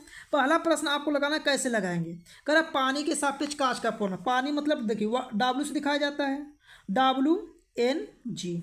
इसका मतलब हुआ कि देखिए आपको क्या हो जाएगा कि VG हो जाएगा। VG मतलब होता है ग्लास में प्रकाश की चाल अपान ये हो जाएगा VW। यानी कि आपका क्या हो जाएगा कि वाटर में प्रकाश की वाटर में जो यहाँ पे प्रकाश की चाल दिया वो लेंगे। देखिए VG कितना दिया है, यहाँ पे ध्यान दीजिए। जल में प्रकाश की चाल दिया 2.25 × 10⁸ और कांच में दिया है कितना, 2 × 10⁸। देखिए कांच यानी ग्लास में कितना है आपका, देखिए कांच वाला बाद में तो बाद वाला मान रखेंगे, यानी 2 × 10⁸ अपान में वाटर में कितना है तो 2.25 और × 10⁸। देखिए 10⁸ से 10⁸ कट जाएगा। अब देखिए क्या करेंगे, 2 यहाँ 2 अंक पे है तो यहाँ पे गुणा कर लीजिए 100 का ऊपर, जिससे आपका 10 हट जाएगा, यहाँ पे हो जाएगा 25। देखिए 25 चौको 100, 25 नवा कितना हो जाएगा, 25 नवा हो जाएगा 225, 4 दूना के 8 और यहाँ पे हो जाएगा 9। यहाँ पे देखिए आप इसका 9 का भाग 8 में दे दीजिएगा तो कितना आएगा आपका, तो देखिए यहाँ पे आपका आ जाएगा 0.85 और यही क्या हो जाएगा, इसका आंसर हो जाएगा। आपको इतना करना था, टोटल इस पे 2 नंबर आपको मिल जाता। ठीक है, अब देखिए अगला नंबर का प्रश्न क्या पूछ रहे हैं, वायु के सापेक्ष कांच का अपवर्तनांक। क्या पूछ रहे हैं यहाँ पे, वायु के सापेक्ष कांच का अपवर्तनांक। देखिए इस प्रश्न को कैसे लगाते हैं, दूसरा नंबर का हल कर दे रहे हैं, इस प्रश्न को हल कर लीजिएगा। यहाँ पे क्या हो जाएगा, वायु के सापेक्ष यानी AN, देखिए क्या पूछा है, कांच का है यानी कि G होगा, क्या हो जाएगा G मतलब होता है ग्लास। इसका मतलब हो जाएगा आपका, यहाँ पे ध्यान दीजिए कि AN, देखिए इसका फार्मूला होता है C/V होता है। V मतलब होता है ये ग्लास में अपवर्तनांक बताना। देखिए यहाँ पे देखिए C का मान जो यानी कि वायु में प्रकाश की चाल कितना होता है 3 × 10⁸, ये याद होना चाहिए आपको ना। V का मान देखिए कितना रखेंगे, अब ये रखेंगे या ये, तो देखिए कांच का है ना, तो कांच का कितना है 2 × 10⁸, 2 × 10⁸ है, तो यहाँ कितना लिखेंगे 2 × 10⁸। 8। देखिए ये इससे कट जाएगा तो यहाँ पे कितना हो जाएगा 3/2 हो जाएगा। 2 का भाग देंगे कितना होगा 1.5 हो जाएगा। तो इस प्रकार से आप लगाए होते हैं और लगाना इसी प्रकार से आपको टोटल इस पर 4 नंबर मिलेगा। ठीक है, फिर भी किसी प्रश्न पर डाउट होता है तो कमेंट बॉक्स में आप लिख सकते हैं। अगला प्रश्न देखिए यहाँ पे। अगला प्रश्न आपसे क्या पूछा गया है, कह रहा किसी चालक का प्रतिरोध किन किन बातों पर तथा किस प्रकार निर्भर करता है। एक तार का प्रतिरोध R है, प्रतिरोध का मान कितना हो जाएगा जब उसी पदार्थ के तार की लंबाई 2 गुनी तथा त्रिज्या आधी हो जाए। देखिए इस प्रकार के प्रश्नों का आपको कैसे लगाना है, बहुत सिंपल सा प्रश्न है, बस समझना है आपको। पहले देखिए आपको समझा देते हैं। कह रहा है किसी चालक का प्रतिरोध किन किन बातों पर निर्भर करता है। तो देखिए प्रतिरोध का फार्मूला R क्या होता है, रो L/A होता है, ये होता है। अब देखिए यहाँ प्रतिरोध जो R प्रोपोर्शनल टू क्या रो है, यानी कि किसी भी जो प्रतिरोध होता है किसी भी पदार्थ का, उसके पदार्थ की जो पदार्थ होता है उसके ऊपर भी निर्भर करता है। साथ में प्रतिरोध तार की लंबाई के ऊपर भी निर्भर करता है और प्रतिरोध किसके ऊपर निर्भर करता है 1/, क्षेत्रफल के ऊपर भी निर्भर करता है। इसके अलावा किस पर निर्भर करता है, ताप पर भी निर्भर करता है। तो इस प्रकार से इस प्रश्न को आप जरूर तैयार कर लीजिएगा। अब साथ में कह रहा है कि देखिए आपका लंबाई मान लीजिए तार का क्या है L है और इसके साथ में कह रहा है कि त्रिज्या क्या है स्मॉल r है, इस प्रकार से है। अब देखिए इसी फार्मूला पे आपको लगाना है कि R = रो L/A। देखिए यहाँ पे एरिया होता है, एरिया का फार्मूला यहाँ पे क्या होगा, देखिए यहाँ पे क्या हो जाएगा एरिया, तो πr² हो जाएगा। ठीक है, समीकरण नंबर 1 बना लीजिए। अब देखिए R यहाँ पे क्या होगा, रो L देखिए कितना कर रहा है 2 गुना का है ना। सवाल में देखिए, पहले सवाल में कहा है आपसे कि R कितना हो जा रहा है 2 गुना। यहाँ सवाल में देख लीजिए 2 गुना का है ना, कि पदार्थ के तार की लंबाई कितना 2 गुना, यानी कि अब दूसरा क्या 2 गुना का 2L हो जाएगा बटा में पाई। अब देखिए तथा त्रिज्या कितना हो रहा है, आधी हो रहा है, आधी हो रहा है तो आधा कर दी त्रिज्या, आधा यानी कि R/2 हो जाएगा। ठीक है, अब इसको पहले हल कीजिए। देखिए R बराबर क्या हो जाएगा, रो ये कितना हो जाएगा 2L/पाई। देखिए R² हो जाएगा और यहाँ पे कितना हो जाएगा 2 दूना के 4 हो जाएगा। देखिए भिन्न बटा के बटा आता है तो भिन्न पलट जाता है, इसका मतलब हुआ कि रो 4 ऊपर चला जाएगा, यहाँ पे हो जाएगा 2L गुणे 4 ऊपर चला जाएगा, यहाँ क्या बचेगा πr² हो जाएगा। ठीक है, जब πr² हो जाएगा तो कितना हो जाएगा R रो, देखिए 2 4 दूना, यहाँ पे 4 को गुणा 2 में करेंगे कितना होगा 8 होगा, 4 दूना के 8 L/πr²। अब यहाँ से कॉमन ले लीजिए। देखिए R बराबर क्या हो जाएगा 8 बाहर निकाल लीजिए, यहाँ पे लिखिए रो, यहाँ पे क्या हो जाएगा L/πr²। अब समीकरण 1 से देखिए, यहाँ समीकरण 1 के क्या है R बराबर रो L/πr²। तो यहाँ पे आप क्या लिख सकते हैं R लिख सकते हैं ना, तो यहाँ पे R बराबर कितना हो जाएगा, यहाँ पे 8 लिखिए और इसके जगह पे हम क्या लिख सकते हैं, इस पूरे के जगह पे हम R लिख सकते हैं ना। देख लीजिए यहाँ पे R है तो यहाँ पे R लिख लीजिए, R हो जाएगा। तो यहाँ पे देखिए क्या हो जाएगा 8 गुना हो जाएगा, प्रतिरोध कितने गुना हो जाएगा 8 गुना हो जाएगा। तो इस प्रकार से इस प्रश्न को लगाना था, टोटली 4 नंबर का प्रश्न था। ठीक है, तो जैसे समझाएं इसी प्रकार से आप इस सवाल को लगा सकते हैं। ठीक है, अगला प्रश्न देखिए, अब चौथा नंबर का प्रश्न देखिए। चौथा नंबर का क्या है आपका, कह रहा है निम्नलिखित नियमों का उल्लेख नामांकित चित्र की सहायता से कीजिए, निम्नलिखित की सहायता से भौतिक राशियों की दिशा ज्ञात कीजिए। देखिए फ्लेमिंग के बाएं हाथ का नियम आपको बताना है कि फ्लेमिंग के बाएं हाथ का नियम आपको बताना क्या होता है। फिर दक्षिण हस्त अंगुष्ठ का नियम भी आपको बताना है। ये टोटल 6 नंबर का प्रश्न है, या ये प्रश्न आपको नहीं आता है अथवा में दिया है, इस प्रश्न को आप तैयार कर लीजिएगा कि एक घर में मुख्य स्रोत से 3 तार A, B तथा C निकलते हैं। इसमें प्रत्येक तार का नाम, कार्य तथा उनके आवरण का रंग आपको बताना है कि क्या होता है। इस प्रकार से इस प्रश्न को भी आप तैयार कर सकते हैं। दोनों में से किसी एक का आंसर आपको देना है। देखिए वो भाग यहाँ पे सेकंड देखिए, ठीक है, जिसमें रासायनिक विज्ञान के प्रश्न है। 5वां नंबर देखिए, कह रहे एथेनॉल के 2 रासायनिक गुणों के रासायनिक समीकरण लिखिए, 2 नंबर का रहता है। आप एथेनॉल वाला आप तैयार कर लीजिएगा। इसी के साथ में एसिटिक अम्ल के 2 रासायनिक गुणों के रासायनिक समीकरण लिखिए, ये टोटल 2 नंबर का इस प्रकार से प्रश्न आपका रहने वाला है। इन प्रश्नों को आप जरूर तैयार कर लीजिए। अब साथ में देखिए किस प्रकार के प्रश्नों का आपको तैयार करना है। निम्नलिखित को समझाइए, द्विव अपघटन अभिक्रिया क्या होता है या उदासीनीकरण अभिक्रिया क्या होता है। टोटल ये 4 नंबर का प्रश्न रहेगा। इन प्रश्नों को भी आपको तैयार कर लेना है। देखिए साथ में आपको इस प्रश्न को भी तैयार करना है कि देखिए संक्षिप्त टिप्पणी लिखना है। टोटल कितने नंबर का? 6 नंबर का प्रश्न है, ठीक है। अब जब 6 नंबर का है, देखिए पीएच मान क्या होता है, ऑक्सीकरण अभिक्रिया क्या है, दहन अभिक्रिया क्या है, इस प्रश्न को साथ में तैयार कीजिएगा। अथवा में दिया है आपका क्या कि ब्लीचिंग पाउडर का जल शोधन में उपयोग कैसे करते हैं, प्लास्टर ऑफ पेरिस से जिप्सम प्राप्त करने का केवल रासायनिक समीकरण लिखना है, संक्षारण को उदाहरण सहित आपको समझाना है। तो टोटल ये 6 नंबर का, चाहे ये प्रश्न कीजिएगा चाहे ये वाला कर लीजिएगा। इन प्रश्नों को आप साथ में तैयार कर लीजिए। अब देखिए आपके सामने उपभाग 3 स्टार्ट होता है। अब उपभाग 3 में क्या है आपका कि आपको जीव विज्ञान के प्रश्न कैसे पूछे गए हैं और इसी प्रश्नों को तैयार करना है। देखिए आपका ये 4 नंबर का प्रश्न आपसे पूछा गया है कि ओजोन क्या होता है, यह किसी परितंत्र को किस प्रकार प्रभावित करता है। तो इस प्रश्न को जरूर तैयार कीजिएगा। साथ में अगला है कि खाद्य श्रृंखला एवं खाद्य जाल के उदाहरण सहित समझाइए। टोटल ये 4 नंबर का। तो देखिए ओजोन क्या है, खाद्य श्रृंखला एवं खाद्य जाल क्या है, उसको आपको समझाना रहता है। समझ में आ गया ना। चलिए अगले प्रश्न को देखते हैं। देखिए आपको जो पर्यावरण से संबंधित जो चैप्टर है, इस चैप्टर को छोड़ के तो मत जाइएगा। आप देख लीजिए कि 3 बहुविकल्पी पूछा था, 2 4 नंबर का यहाँ पूछ लिया है। तो बहुत ज़्यादा प्रश्न आपसे पूछा जाता है, तो उस पर्यावरण वाले चैप्टर को तो एकदम छोड़ के मत जाइएगा, ठीक है। अगला देखिए निम्नलिखित पे संक्षिप्त टिप्पणी लिखिए। टोटल ये कितने नंबर का रहेगा? 4 नंबर का। जैसे कायिक प्रवर्धन क्या होता है, ये मुकुलन क्या होता है।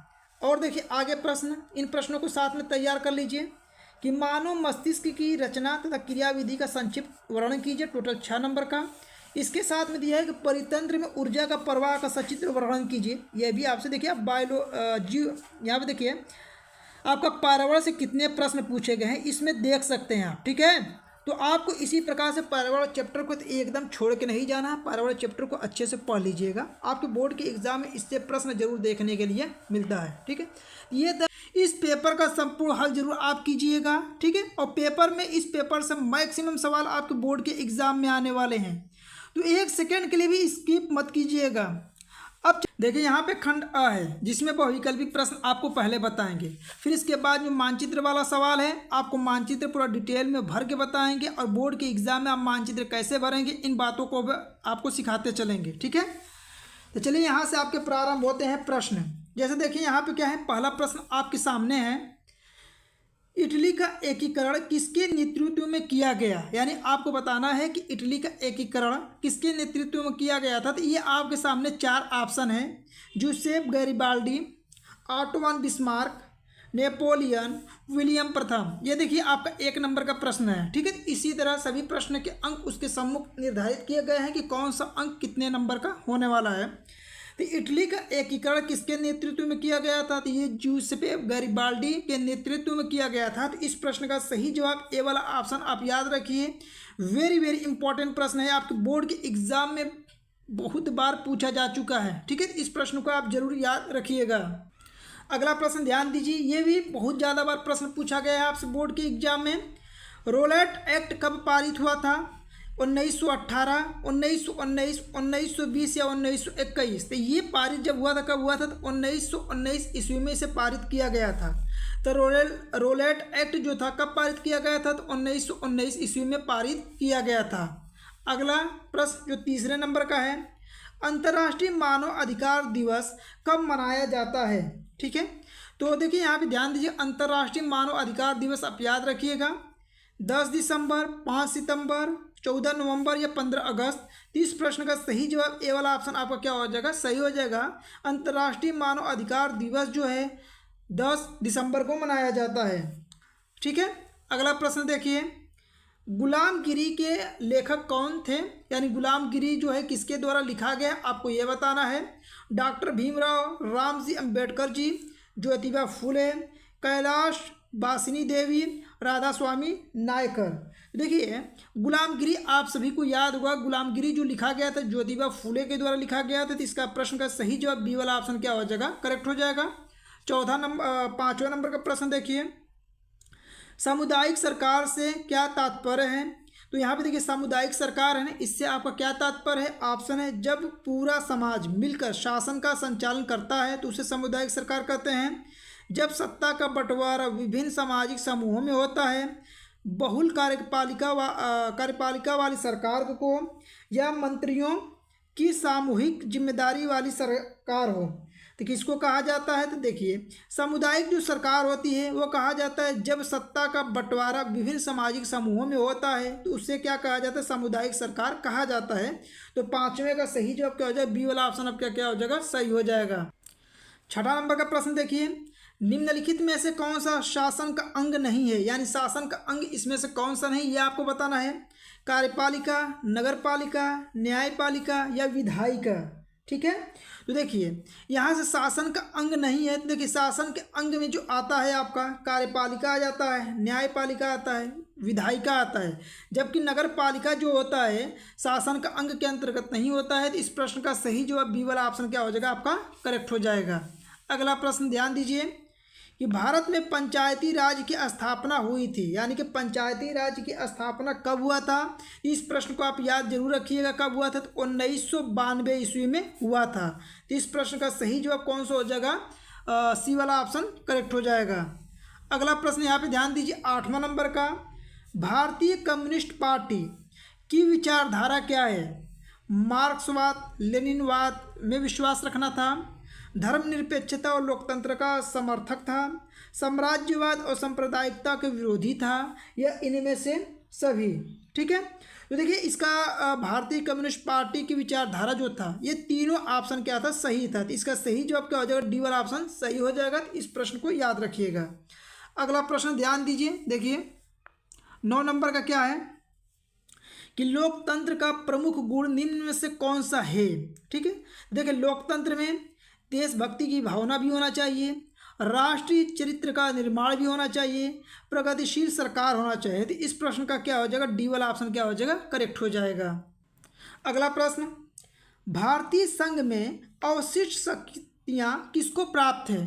तो देखिए भारतीय जो संघ है ना इसमें अवशिष्ट जो शक्तियाँ हैं संघ को ही प्राप्त है। इस प्रश्न का सही जवाब बी वाला ऑप्शन करेक्ट हो जाएगा। अब ध्यान रखिएगा। अगला प्रश्न कि पंजाब में भूमि निम्नीकरण का निम्नलिखित में से मुख्य कारण क्या है? देखिए यहाँ पे बताना है कि पंजाब में जो भूमि निम्नीकरण है इसका निम्नलिखित मुख्य कारण क्या माना गया है? गहन खेती माना गया है, वनोन्मूलन है, या अधिक सिंचाई है, या इनमें से सभी ऑप्शन सही हो जाएगा।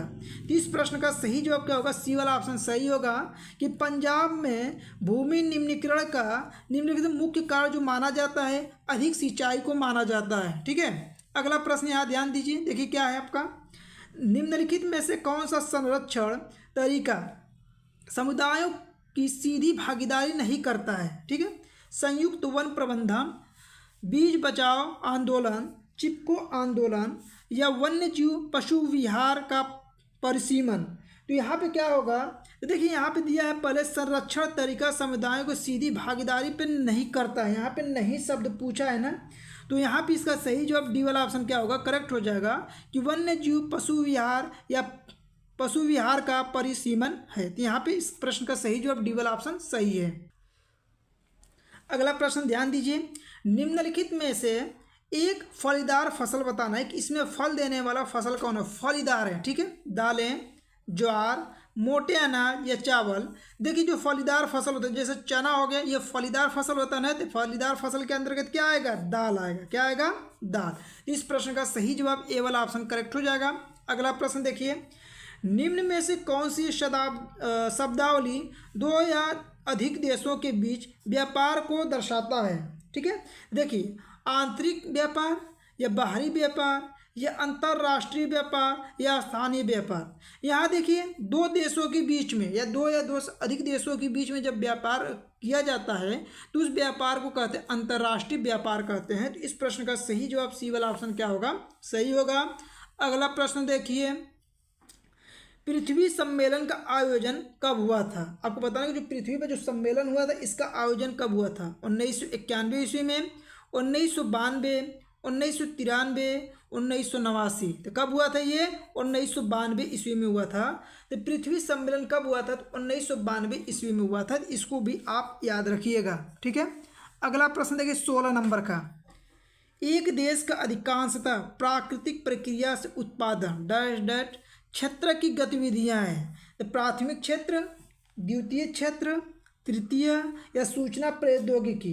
ठीक है, तो यहाँ पे बताइए कि एक देश का जो अधिकांश प्राकृतिक प्रक्रिया जो है ना उत्पादन किस में होता है। तो आपको देखिए कृषि उत्पादन करने का काम कौन करता है, कृषि होता है। और कृषि किस क्षेत्र के अंतर्गत आता है, प्राथमिक क्षेत्र के अंतर्गत आता है। तो इस प्रश्न का सही जवाब ए वाला ऑप्शन क्या हो जाएगा, करेक्ट हो जाएगा। अगला प्रश्न देखिए, स्वयं सहायता समूह में बचत और ऋण संबंधी अधिकतर निर्णय लिए जाते हैं। तो किस में लिए जाते हैं, बैंकों द्वारा जो रहता है उसके द्वारा, सदस्यों द्वारा, गैर सरकारी संस्थाओं द्वारा, या इनमें से कोई नहीं। इसका सही जवाब क्या होगा, बी वाला ऑप्शन क्या होगा, सही होगा, सदस्यों द्वारा ये निर्णय लिया जाता है। अगला देखिए 18 नंबर का सवाल जो है, वैश्वीकरण ने जीवन स्तर के सुधार में सहायता पहुंचाई है। देखिए यहाँ पे ध्यान दीजिए, सभी लोगों को पहुंचाई है, विकसित देश के लोगों को या विकासशील देशों के श्रमिकों को, या इनमें से कोई नहीं। ठीक है, तो यहाँ पे देखिए वैश्वीकरण ने जीवन स्तर के सुधार में सहायता किसको पहुंचाई है, तो विकासशील जो देश को लोग हैं उसे पहुंचाया गया है। इस प्रश्न का सही जवाब क्या होगा, बी वाला ऑप्शन करेक्ट हो जाएगा। ठीक है, अब 19 नंबर का देखिए, भारत में उदारीकरण की प्रक्रिया की शुरुआत कब हुई। ठीक है, तो उदारीकरण की प्रक्रिया कब शुरुआत हुआ था, तो 1991 ईस्वी में हुआ था। तो इस चीज़ को भी ध्यान रखिएगा, कब हुआ था, तो 1991 ईस्वी। तो इस प्रश्न का सही जवाब बी वाला ऑप्शन क्या होगा, सही होगा।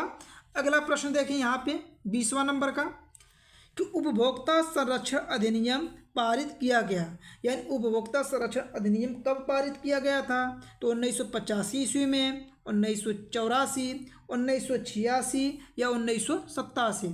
कब पारित किया गया था, तो 1986 ईस्वी में किया गया था। इसलिए इस प्रश्न का सही जवाब सी वाला ऑप्शन सही हो जाएगा। तो उपभोक्ता संरक्षण अधिनियम पारित कब किया गया, तो 1986 ईस्वी में। आप यहाँ पे कमेंट बॉक्स में ये लिख के बताइए कि आपके 20 बहुविकल्पी जो प्रश्न कराए हैं, इस 20 बहुविकल्पी प्रश्नों में से आपके कितने प्रश्न सही हुए। चलिए अब आगे के, अब यहाँ से देखिए आपके प्रारंभ होते हैं मानचित्र वाले सभी सवाल। अब इन मानचित्र वाले सवालों को आपको कराएंगे। देखिए यहाँ पे दिया है प्रश्न संख्या 9A और 9B मानचित्र से संबंधित है, जो आपको मानचित्र पे देखिए भरना कैसे है। ठीक है, मानचित्र पे आपको बता देते हैं कैसे बताएंगे। तो ये आपके सामने मानचित्र है, इस मानचित्र पे आपको डिटेल में भर के बताएंगे। सभी प्रश्नों को तैयार कर लीजिएगा, आपके पेपर में सेम टू सेम यही प्रश्न पूछे जाएंगे। ठीक है, अब देखिए यहाँ पे क्या है, आपका मानचित्र से संबंधित जो प्रश्न है, यहाँ से प्रारंभ होते हैं 9A। अब पहले इस प्रश्न को पहले पढ़ लीजिए कि आपको कैसे दर्शाना है। निम्नलिखित स्थानों को भारत के दिए गए रेखा मानचित्र में डॉट चिन्ह द्वारा नाम सही दर्शाइए। सही नाम तथा अंकन के लिए 1/2 अर्थात 1 नंबर का, यानी एक प्रश्न 1 नंबर का रहने वाला है। अब देखिए आपके सामने इस प्रकार से प्रश्न है, सभी प्रश्नों का उत्तर आपको मानचित्र पे ही देना है। ठीक है, अब देखिए जैसे ये प्रश्न है आपके सामने, वह स्थान जहां असहयोग आंदोलन का कार्यक्रम स्वीकार किया गया था। अब ये चीज़ पता होना चाहिए कि कहाँ पे स्वीकार किया गया था। तो देखिए यहाँ पे आपको बता देते हैं, ये जो स्वीकार किया गया था, ये स्वीकार किया था नागपुर में। कहाँ पे, नागपुर। और नागपुर है कहाँ पे, तो महाराष्ट्र में है। अब देखिए इसको मानचित्र पे आप भरेंगे कैसे, ये आपके सामने ऐसे मानचित्र मिलेगा। इस मानचित्र में महाराष्ट्र को भरना है। तो देखिए कैसे भरेंगे, बहुत सिंपल होता है, बस जैसे बता रहे हैं वैसे ध्यान देंगे और अच्छे से भर लेंगे। तो देखिए ये होता है आपका महाराष्ट्र। महाराष्ट्र में यहाँ पे पड़ता है आपका, इस तरह चिन्ह बनाएंगे और इस तरह डॉट चिन्ह द्वारा दिखाना है। ये 9A का कौन सा नंबर का है, 9A का कौन सा नंबर है, फर्स्ट है ना। तो यहाँ पर फर्स्ट लिखिएगा और यहाँ पे लिखिएगा नागपुर, नागपुर। ठीक है, तो इस प्रकार से इसको यहाँ पे भर लेंगे। ठीक है, इस तरह दिखाएंगे तो एग्जामिनर देखेगा, 1 नंबर इस पे आपको दे देगा। ठीक है, अब देखिए अगला प्रश्न पे आ जाइए। अगला प्रश्न क्या कह रहा है आपका, वह स्थान जहाँ चंद्रशेखर आजाद शहीद हुए थे। कहाँ पे शहीद हुए थे ये पता होना चाहिए, कहाँ पे हुए थे, तो प्रयागराज में। ठीक है, प्रयागराज मतलब इलाहाबाद, प्रयागराज में शहीद हुए थे। अब देखिए आपको दिखाना है प्रयागराज, तो कैसे आप दिखाएंगे प्रयागराज। देखिए ये मानचित्र है, अब पता होना चाहिए कि प्रयागराज कहाँ पड़ता है, तो आपको पड़ता है इलाहाबाद में। इलाहाबाद में देखिए कहाँ पे पड़ेगा, उत्तर प्रदेश में ना। तो यहाँ पे उत्तर प्रदेश, ये देखिए आपको उत्तर प्रदेश इस चिन्ह के द्वारा दिखाना है। ये चिन्ह बन गया। अब इसको कैसे दिखाएंगे, 9A का कौन सा नंबर है, 2nd नंबर का है। और यहाँ पे लिख दीजिएगा प्रयागराज, प्रयागराज। ठीक, इस तरह आप इसको भर लीजिएगा। ठीक है, अब देखिए अगला प्रश्न आपसे क्या कह रहा है, वह स्थान जहां 1929 में कांग्रेस का अधिवेशन हुआ था। अब 1929 में कांग्रेस का अधिवेशन कब हुआ था, सन जरूर याद रखिएगा ना, तभी जाके आप आंसर दे सकते हैं। तो 1929 में जो कांग्रेस का अधिवेशन हुआ था ये हुआ था लाहौर में। कहाँ पे, लाहौर में। ठीक है, अब लाहौर में हुआ था, तो अब देखिए लाहौर है कहाँ पे, तो देखिए ये है आपका भारत का मानचित्र। मानचित्र में देखिए यहाँ पे पड़ता है लाहौर, यानी पाकिस्तान में है ना, तो लाहौर देखिए मान लीजिए यहाँ पे आपका है, ये है लाहौर। ये 9A का तीसरे नंबर का प्रश्न है ना, तो यहाँ पे तीसरा नंबर डाल दीजिए, तीसरा नंबर, और यहाँ पे लिख दीजिए लाहौर। ठीक, इस प्रकार से आप इसको दिखा सकते हैं। अब देखिए अगला प्रश्न आइए, अगला प्रश्न आपका क्या है, वह स्थान जहाँ गांधी जी ने किसान सत्याग्रह का बिहार में नेतृत्व किया था। तो बिहार में कौन सा नेतृत्व किया गया था, तो चंपारण, आपको पता होना चाहिए, चंपारण। अब ठीक है, मान लीजिए चंपारण में हुआ था, तो मानचित्र में दिखाएंगे कैसे, तो देखिए ये है आपके सामने मानचित्र, और ये है उत्तर प्रदेश, उत्तर प्रदेश के बगल में पड़ता है ये बिहार, और बिहार में देखिए इस तरह दिखाएंगे। अब मान लीजिए यहाँ पे जगह कम है तो आप इसको ऐसे खींच लीजिएगा। ठीक है, यहाँ 9A का चौथा नंबर है, ये चौथा नंबर बनाइए, और यहाँ पे लिख दिए चंपारण, चंपारण। ठीक है, इस प्रकार से आप इसका आंसर दे सकते हैं। अब अगला प्रश्न देखिए, इसमें क्या है, ध्यान दीजिएगा, देखिए क्या है, 5वां नंबर, वह स्थान जहां 1927 में कांग्रेस का अधिवेशन हुआ था। देखिए अब पहले पूछा तो 1929 में, अब पूछा 1927 में, तो 1927 में जो हुआ था कहाँ पे हुआ था, मद्रास में हुआ था। ठीक है, अब देखिए मद्रास कहाँ पे है, कैसे भरेंगे, तो ये है आपके सामने मानचित्र। ठीक है, मद्रास देखिए पड़ता है तमिलनाडु में, और ये है आपका यहाँ पे मद्रास। ठीक है, इस तरह खींचिएगा, ये 9A का 5वां नंबर है, और यहाँ लिख दीजिए मद्रास। ठीक, तो जैसे भरे हैं इस प्रकार से आप यदि भरते हैं तो इस पे पांचों प्रश्न पे 5 नंबर आपको मिलेगा। ठीक है, अब देखिए अब आगे बढ़ते हैं और आगे देखते हैं किस प्रकार से प्रश्न पूछा गया है। ये तो 9A का था ना, अब 9B का देखते हैं। देखिए आपके सामने 9B का है, ये भी आपका 5 प्रश्न रहेगा, टोटल 5 नंबर का रहता है ना, ये चीज़ ध्यान रखिएगा। अब देखिए आपके सामने पहला है, महाराष्ट्र का राजधानी नगर आपको डेल्टा चिन्ह द्वारा दिखाना है। महाराष्ट्र की राजधानी कहाँ पे है, तो मुंबई है। ये चीज़ आपको पता होना चाहिए, तभी आप आंसर दे सकते हैं। कहाँ पे है, मुंबई। अब देखिए ये आपके सामने मानचित्र एक और अलग सा लिए हैं। अब देखिए अभी आपको बताए थे कि मुंबई कहाँ पे है, यानी कि महाराष्ट्र कहाँ पे, देखिए पूरा भाग आपका क्या है, महाराष्ट्र है। महाराष्ट्र में इस चिन्ह के द्वारा कहीं बीच में दिखा दीजिएगा, ये आपका पड़ता है महाराष्ट्र, इस चिन्ह के द्वारा दिखाना है ना, तो इस प्रकार से बनाइएगा। बनाने के बाद इसको इस तरह चिन्ह तीर खींचिएगा। तीर खींचने के बाद देखिए 9B का कौन सा पहला प्रश्न है ना, पहला प्रश्न है, और यहाँ दिखाइएगा मुंबई। ये क्या है आपका, मुंबई है। ठीक है, तो मुंबई चाहे यहीं पे लिख लीजिएगा, चाहे इसे तीर द्वारा भी खींच के आप दिखा सकते हैं। ठीक है, अब चलिए अगले प्रश्न को देखते हैं। खनिज तेल का सबसे ज़्यादा उत्पादन वाला राज्य चिन्ह दिखाना है। देखिए खनिज तेल का सबसे ज़्यादा उत्पादन कहाँ पे होता है, तो मुंबई में ही होता है। मुंबई कहाँ पे होता है, मुंबई हाई उसको बोलते हैं, क्या बोलते हैं, मुंबई हाई बोलते हैं। और कहाँ पे है, ये महाराष्ट्र में ही है। अब देखिए आपको जैसे मुंबई हाई दिखाना तो कहाँ पे दिखाएंगे। अब देखिए तेल का कारखाना रहेगा तो ये बीचों बीच तो रहेगा नहीं, जब भी रहेगा तो इसके किनारे, समुद्री इलाके के किनारे पे रहेगा, यहाँ पे पड़ता है। अब देखिए पी चिन्ह के द्वारा दिखाना है तो इस तरह पी चिन्ह करके ऐसे दिखा दीजिएगा, इस तरह। ठीक है, ये पी चिन्ह और इसको खींच के ऐसे दिखा दीजिएगा। 9B का सेकेंड नंबर है, और कौन सा है, मुंबई हाई लिखिएगा, मुंबई हाई। तेल कारखाना हो जाएगा ना, तेल कारखाना हो जाएगा। अगला प्रश्न देखिए सॉरी, देखिए भारत के किसी एक परमाणु ऊर्जा केंद्र का नाम यस चिन्ह के द्वारा दिखाना है।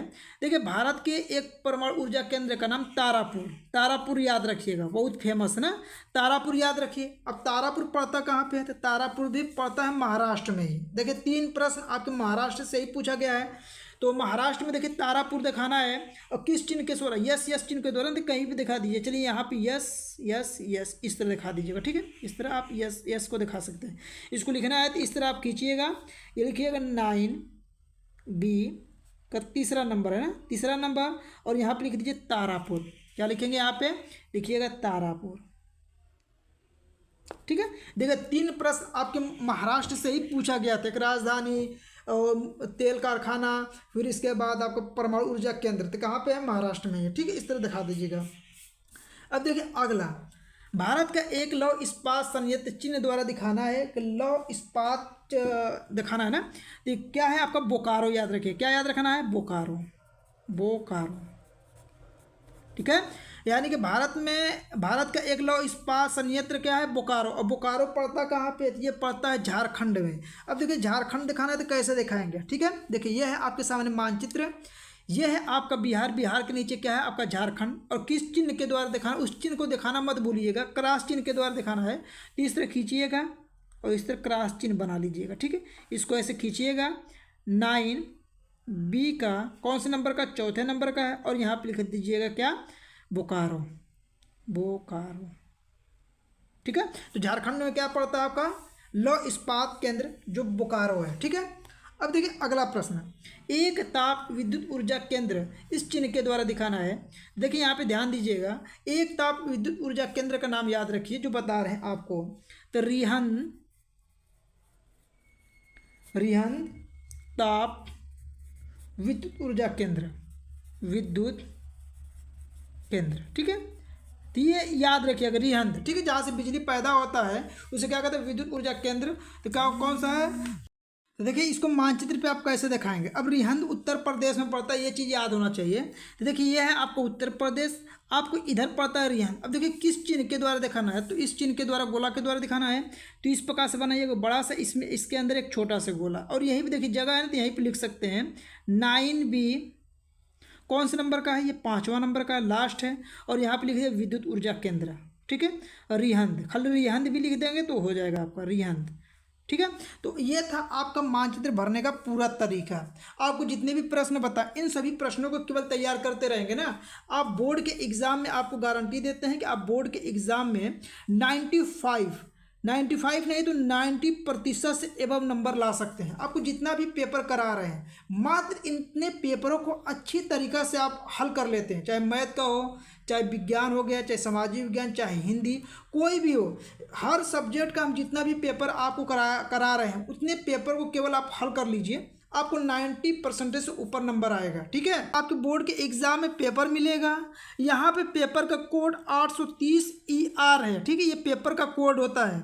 यहाँ पे आपका अनुक्रमांक लिखा रहेगा और यहाँ पे आपका नाम लिखना रहता है। यहाँ पे देखिए जो चित्रकला का पेपर होगा, पूर्णांक जो रहता है 70 नंबर का रहेगा। और समय जो मिलेगा हल करने के लिए 3 घंटा 15 मिनट का आपको समय दिया जाएगा। देखिए आपके सामने खंड क है जिसे पार्ट ए है। देखिए इसमें इस खंड में आलेखन प्राविधि कला के 20 प्रश्न दिए गए हैं। इसमें से 20 में से केवल एक ही प्रश्न करना है आपको। ठीक है, जो कि आपको पहले बताएं, यह निर्देश है आपके द्वारा आलेखन अथवा प्राविधि कला में से जिस भाग का चयन किया गया हो OMR सीट पर उसी का उत्तर दीजिएगा।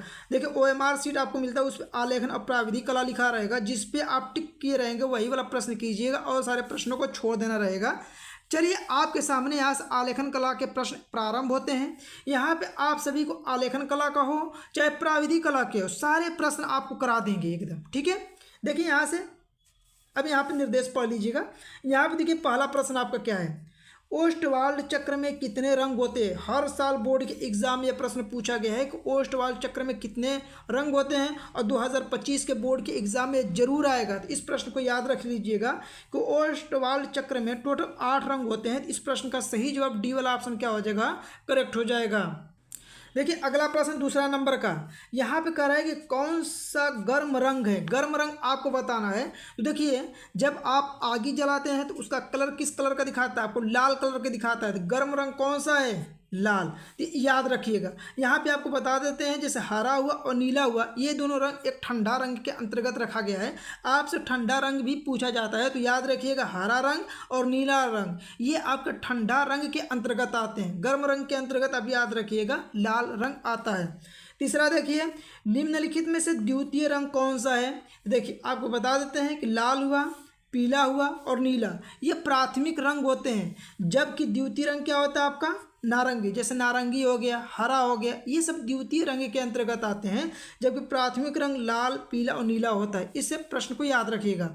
आप वीडियो के लास्ट में ये जरूर बताइएगा कि आपके 20 बहुविकल्पी प्रश्नों में से कितने प्रश्न आपके सही हुए, ठीक है। इससे आपका एक टेस्ट भी हो जाएगा।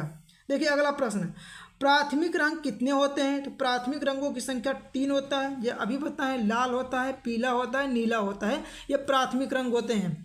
अगला प्रश्न देखिए, इंद्रधनुष में कितने रंग होते हैं? तो आप सभी को ये प्रश्न एकदम जबान पे याद होगा कि इंद्रधनुष में कितने रंग होते हैं। टोटल 7 रंग होते हैं।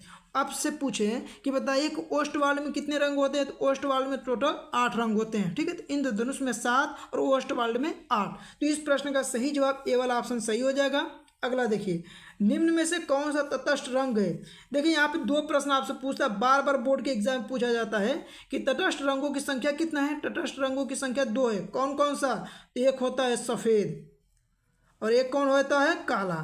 तो काला और सफ़ेद जो होते हैं तटस्थ रंग के अंतर्गत आते हैं। तो इस प्रश्न का सही जवाब ए वाला ऑप्शन क्या हो जाएगा? सही हो जाएगा। अगला प्रश्न ध्यान दीजिए, निम्न में से ठंडा रंग कौन सा है? तो अभी आपको ये प्रश्न पता है, तो ठंडा रंग कौन सा होगा? डी वाला ऑप्शन सही हो जाएगा, हरा। तो ठंडा रंग के अंतर्गत आपका हरा आता है और गर्म रंग के अंतर्गत आपका लाल रंग आता है, ठीक है। अगला देखिए, कौन से रंगों का माध्यम सबसे अधिक पारदर्शी होता है?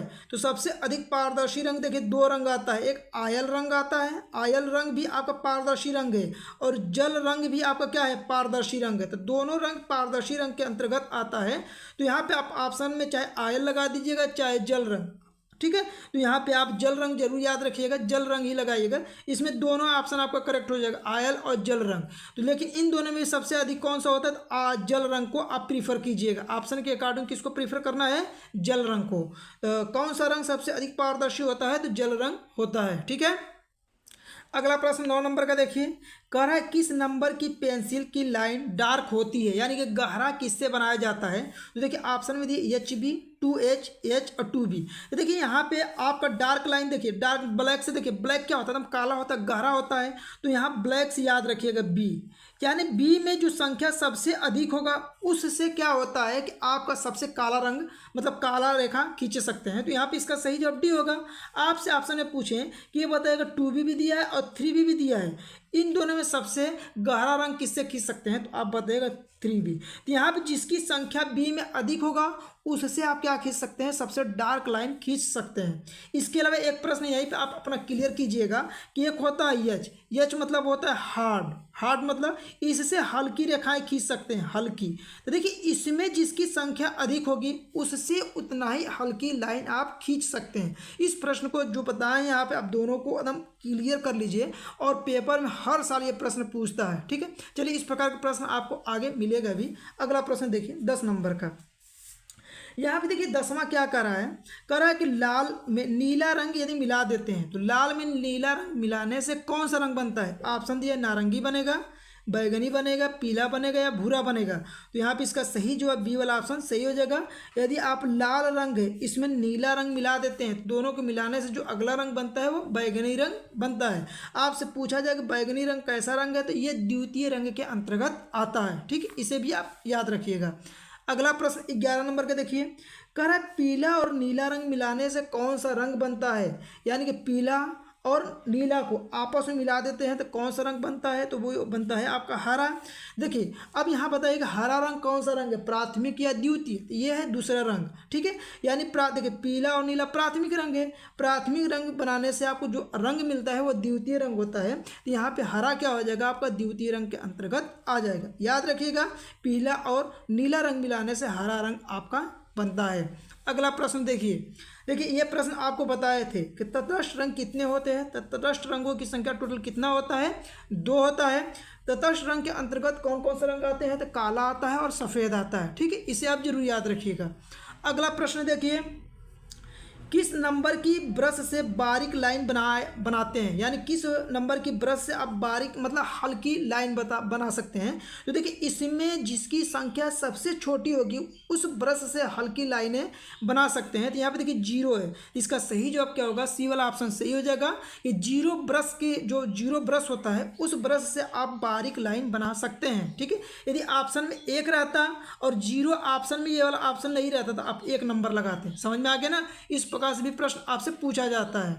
अगला प्रश्न देखिए, बिना ब्रश की सहायता से कौन सा रंग लगाया जाता है। तो आप जरूर याद रखिएगा कि बिना ब्रश की सहायता से पेस्टल रंगों को लगाया जाता है।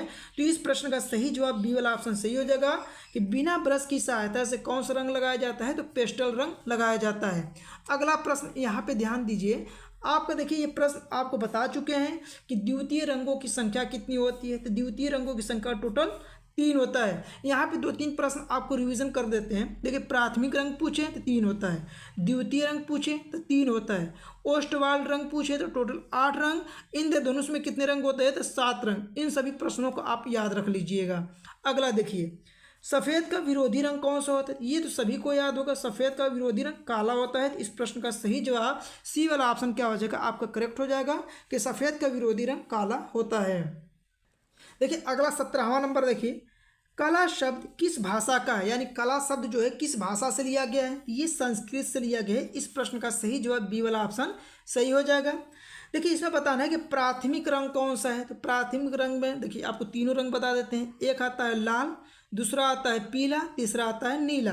तो यहाँ पे देखिए तो आपका ऑप्शन में क्या हो जाएगा, सही। इसके अलावा देखिए हरा हुआ, बैगनी हो और नारंगी हुआ और बैगनी, ये द्वितीय रंग होते हैं। और आपसे पूछा क्या था, प्राथमिक रंग। प्राथमिक रंग कौन सा है, तो लाल रंग जो होता है प्राथमिक रंग होता है। अगला प्रश्न देखिए, किस नंबर की पेंसिल से खींची गई लाइन हल्की होती है। तो अभी ये कंसेप्ट बताए थे कि एच में जिसकी संख्या जितने अधिक होगा उससे वो उतने हल्की लाइन खींची जा सकती है। तो यहाँ पे देखिए 2H है, सिर्फ 2H, एच भी दिया है, 2 भी दिया है, 4 भी दिया है।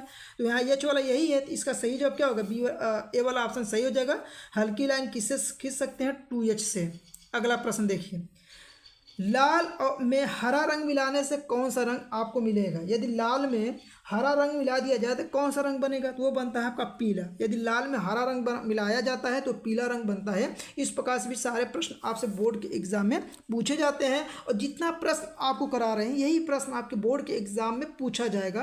तो जितना भी प्रश्न है सभी प्रश्नों को आप जरूर याद रख लीजिए। आप यहाँ पे बताइए कि 20 बहुविकल्पी जो आलेखन कला के कराए उसमें से कितने प्रश्न आपके सही हुए।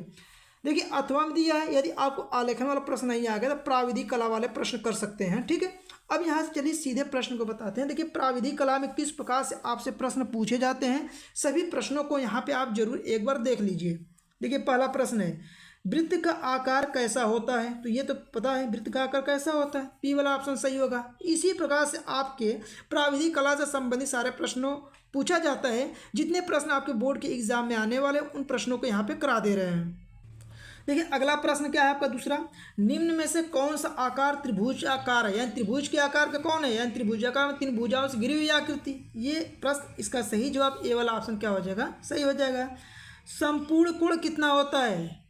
तो संपूर्ण कोण कितने अंश का होता है, संपूर्ण कोण जो होता है 360 डिग्री को होता है। आप याद रखिएगा। इस प्रश्न का सही जवाब सी वाला ऑप्शन सही हो जाएगा। संपूर्ण कोण जो होता है 360 अंश का होता है। अगला प्रश्न देखिए, निम्न में से कौन सा आकार आयत है। आयत में देखिए ये वर्ग है, ये वृत्त है, ये त्रिभुज है। तो जो ये आकृति बच रहा है जो जिसमें लंबाई और चौड़ाई होता है वही आयत होता है। तो इस प्रश्न का सही जवाब सी वाला ऑप्शन सही हो जाएगा। अगला प्रश्न यहाँ ध्यान दीजिए, वर्ग के प्रत्येक कोण कितने अंश का होता है। तो वर्ग का प्रत्येक कोण जो होता है आपका 90 अंश का होता है। तो इस प्रश्न का सही जवाब क्या हो जाएगा, बी वाला ऑप्शन सही हो जाएगा कि वर्ग का प्रत्येक कोण 90 अंश का होता है। अगला देखिए, वर्ग की चारों भुजाओं की नाप क्या होती है। तो जैसे वर्ग होता है, देखिए ये वर्ग है और वर्ग का प्रत्येक कोण कितने अंश का होता है, 90 अंश का। और ये सभी भुजाएं आपस में क्या होती है, बराबर होती है। तो देखिए चारों भुजाएं बराबर होगा, यही वाला ऑप्शन आपका क्या हो जाएगा, सही हो जाएगा। अगला देखिए, 1 मीटर में कितने सेंटीमीटर होते हैं। तो 1 मीटर में 100 सेंटीमीटर होते हैं। तो इसका सही जवाब सी वाला ऑप्शन सही हो जाएगा कि 1 मीटर में 100 सेंटीमीटर होते हैं। अगला देखिए, 1 मीटर में कितने डेसीमीटर होते हैं? तो 1 मीटर में जो डेसीमीटर में पूछेगा तो 10 डेसीमीटर होता है। तो 1 मीटर में कितने डेसीमीटर होते हैं? तो 10 डेसीमीटर होता है। अगला देखिए 9वां नंबर का, 180 अंश के कोण को क्या कहते हैं? तो 180 अंश के कोण को सरल कोण या रेखीय कोण कहते हैं। देखिए 180 अंश का कोण कैसे बनता है? जैसे यहाँ पे देखिए एक बिंदु पे यहाँ पे बनता है, तो कितने अंश का कोण बनता है? 180 अंश का। तो इसे क्या बोला जाता है? सरल कोण बोलेंगे या रेखीय कोण बोलेंगे। ठीक है, दोनों नामों से इसे जाना जाता है। तो इसका सही जवाब बी वाला ऑप्शन सही हो जाएगा। कौन से नंबर की पेंसिल से खींची गई रेखा हल्की होती है? तो अभी पता है, तो इसका सही जवाब 2H था। ठीक है, अगला देखिए, रेखा किसे कहते हैं? तो रेखा देखिए किसे कहते हैं, जैसे ये दो बिंदु है, दो बिंदुओं के बीच की दूरी को क्या कहते हैं? रेखा कहते हैं। तो इस प्रश्न का सही जवाब क्या होगा? सी वाला ऑप्शन सही हो जाएगा कि दो बिंदुओं के बीच की दूरी को रेखा कहते हैं। अगला प्रश्न ध्यान दीजिए, यदि एक अर्धवृत्त में एक कोण 90 अंश का है तो दूसरा कोण कितने डिग्री का होगा? अब हमें आप बताइए कि अर्धवृत्त मतलब क्या होता है? ये अर्धवृत्त हुआ, यहाँ पे कितने डिग्री का कोण बनेगा? तो 180 अंश का बनेगा। 180 में से एक कोण दिया है कि 90 अंश का होगा, दूसरा कोण क्या होगा? 180 में से 90 घटा दीजिए, कितना होगा? 90 ही होगा ना। इस प्रश्न का सही जवाब क्या होगा? डी वाला ऑप्शन सही हो जाएगा। अगला देखिए यहाँ पे कि समबाहु त्रिभुज का प्रत्येक कोण कितने अंश का होता है? देखिए समबाहु त्रिभुज की विशेषता जान लीजिए। समबाहु त्रिभुज ये कोण, ये भुजा सभी भुजा आपस में बराबर होता है।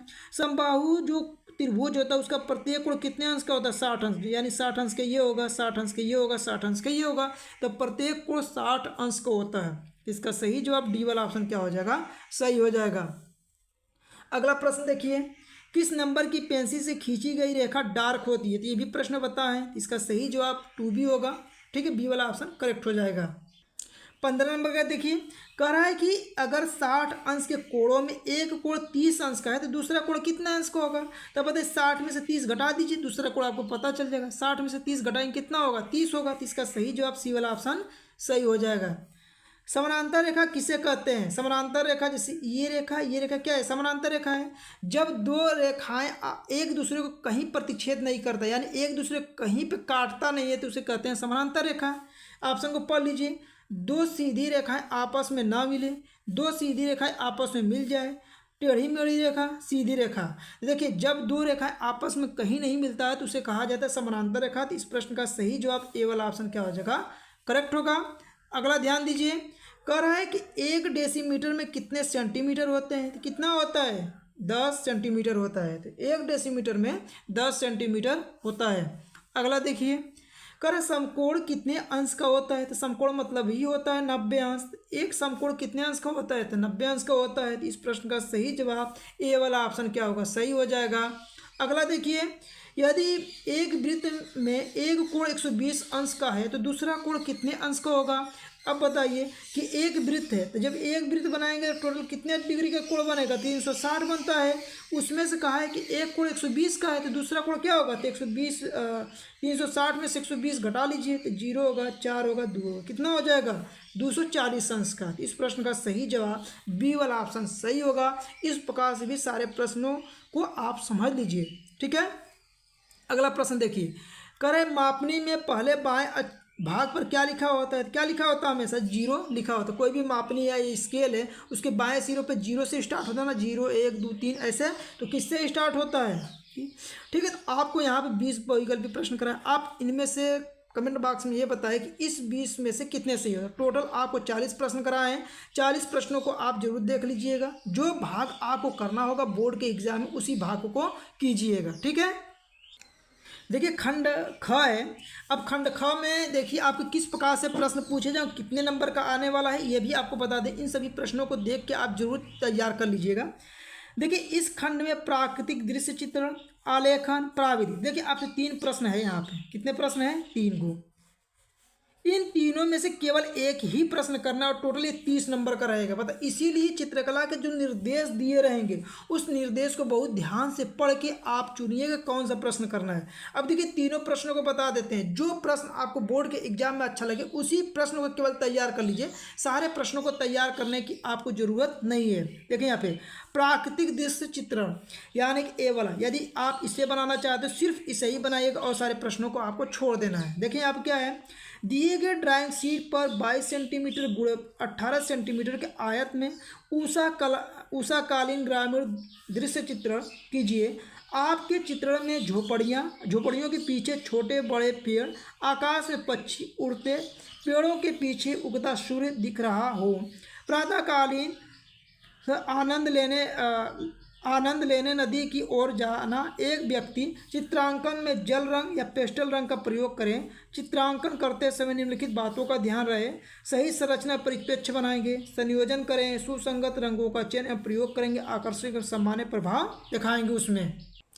देखिए बोर्ड के एग्जाम में क्या करना है, इस प्रकार से स्वच्छ प्राकृतिक दृश्य का चित्र बनाना है आपको, ठीक है। जितना उसमें कहे, जैसे झोपड़ी बनाना, झोपड़ी बना लीजिए, पेड़ पौधा कहे पेड़ पौधा, उगता सूरज दिखाना, उगता सूरज दिखा दीजिए, चिड़िया उड़ रही उसको दिखा दीजिए, ये क्या ना व्यक्ति जा रहा है, व्यक्ति नाव चला रहा है। इस प्रकार से जितना कहे इतना चीज़ आप यदि दिखाते हैं बोर्ड के एग्जाम में, तब जाके आपको 30 नंबर इस पर मिलेगा, ठीक है।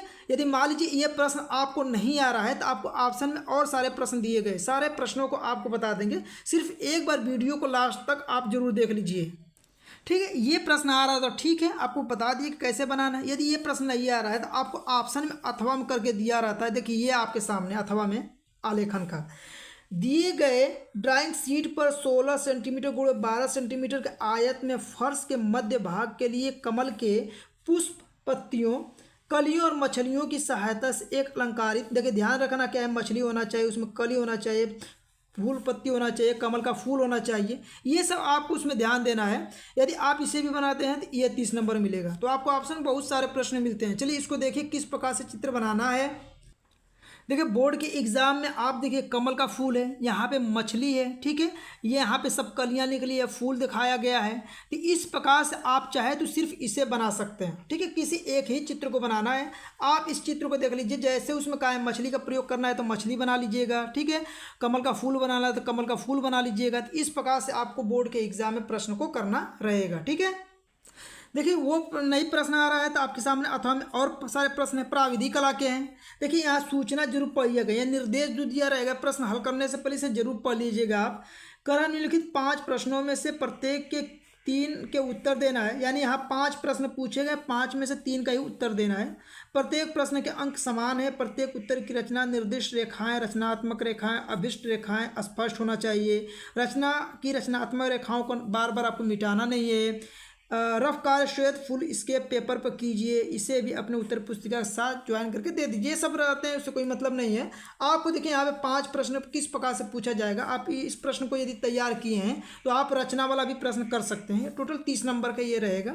टोटल 5 प्रश्न है। देखिए ए ब स द, ये सिर्फ 5 है, 5 में से 3 ही करना है। देखिए क्या है, किसी त्रिभुज क ख ग की रचना कीजिए जिसकी परिमाप 12 सेंटीमीटर तथा भुजाओं का अनुपात 3:4:5 में है। इस प्रश्न को कर सकते हैं। या इसके अलावा एक त्रिभुज की रचना कीजिए जिसकी भुजाएं 4 सेंटीमीटर, 5 सेंटीमीटर, 6 सेंटीमीटर है। त्रिभुज के क्षेत्रफल के बराबर एक आयत की रचना कीजिए। अगला है 6 सेंटीमीटर भुजा के वर्ग में एक ज्यामितीय आलेखन की रचना कीजिए जो कि त्रिभुज, वर्ग और रेखाओं पर आधारित हो। इस प्रश्न को कर सकते हैं। 2 समान वृत्तों को ख के तिर्यक स्पर्श रेखाएं खींचे जिनकी त्रिज्या 3 सेंटीमीटर और उनके केंद्रों के बीच की दूरी 7 सेंटीमीटर हो। इसके अलावा एक आयत अ ब स द की रचना कीजिए जिसका क्षेत्रफल 15 वर्ग सेंटीमीटर हो। इस आयत के क्षेत्रफल के बराबर एक वर्ग की रचना भी आपको करना रहेगा। टोटल इस प्रश्न तो आपको देखिए यहाँ पे 3 दिया था, एक आलेखन, एक प्राविधि, ठीक है। इस प्रकार से सभी दिए थे 3 में से केवल एक ही प्रश्न करना है। जो आपको करना है उसको डिसाइड करके सिर्फ उसी का प्रैक्टिस आप बार बार कर लीजिए। देखिए आपका खंड ग प्रारंभ होता है, ये भी प्रश्न करना सभी के लिए अनिवार्य होता है। देखिए यहाँ पे दिया भी होगा कि इस प्रश्न को 2 भागों क ख है, दोनों ही भागों का चित्र बनाना आपके लिए अनिवार्य है। 20 नंबर का रहेगा, ठीक है। 2 प्रश्न करना है, इसमें भी बहुत सारे ऑप्शन मिलते हैं। इन सभी में आपको सिर्फ 2 ही प्रश्न करना है जो 20 नंबर रहेगा, ठीक है। चलिए देखिए यहाँ पे आपको हल करने से पहले इसको पढ़ जरूर लीजिएगा। निम्नलिखित में से किसी एक का स्मृति चित्र पेंसिल के माध्यम से बनाइए। चित्र की माप 15 सेंटीमीटर से कम आपको नहीं रखना है। 15 सेंटीमीटर से अधिक हो सकता है लेकिन 15 सेंटीमीटर से कम मत रखिएगा। अब देखिए यहाँ पे क्या है, आपको एक गुलदस्ता बनाना है। गोददानी बनाना है, राकेट एवं शटल कॉक बनाना है। यानी कि इसमें से आपको केवल क्या करना है, सिर्फ एक ही प्रश्न का उत्तर देना है। ठीक है, तो आप इसमें से किसी एक को ही तैयार कर लीजिए। देखिए इसके अलावा ख वाला है, इसमें भी आपको क्या करना है कि यहाँ पे ब स 3 दिया, ये भी आपका 10 नंबर का रहेगा। क्या है, सिर्फ यहाँ पे देखिए जो बता रहे हैं आपको, और सभी को छोड़ दीजिए। देखिए क्या है, 2 टमाटर बना दीजिए, या बैगन बना लीजिए, या केतली। यहाँ पे 2 टमाटर, बैगन, केतली, इसमें से केवल एक का ही चित्र आपको बनाना है और सारे प्रश्नों को आपको छोड़ देना है। ठीक है।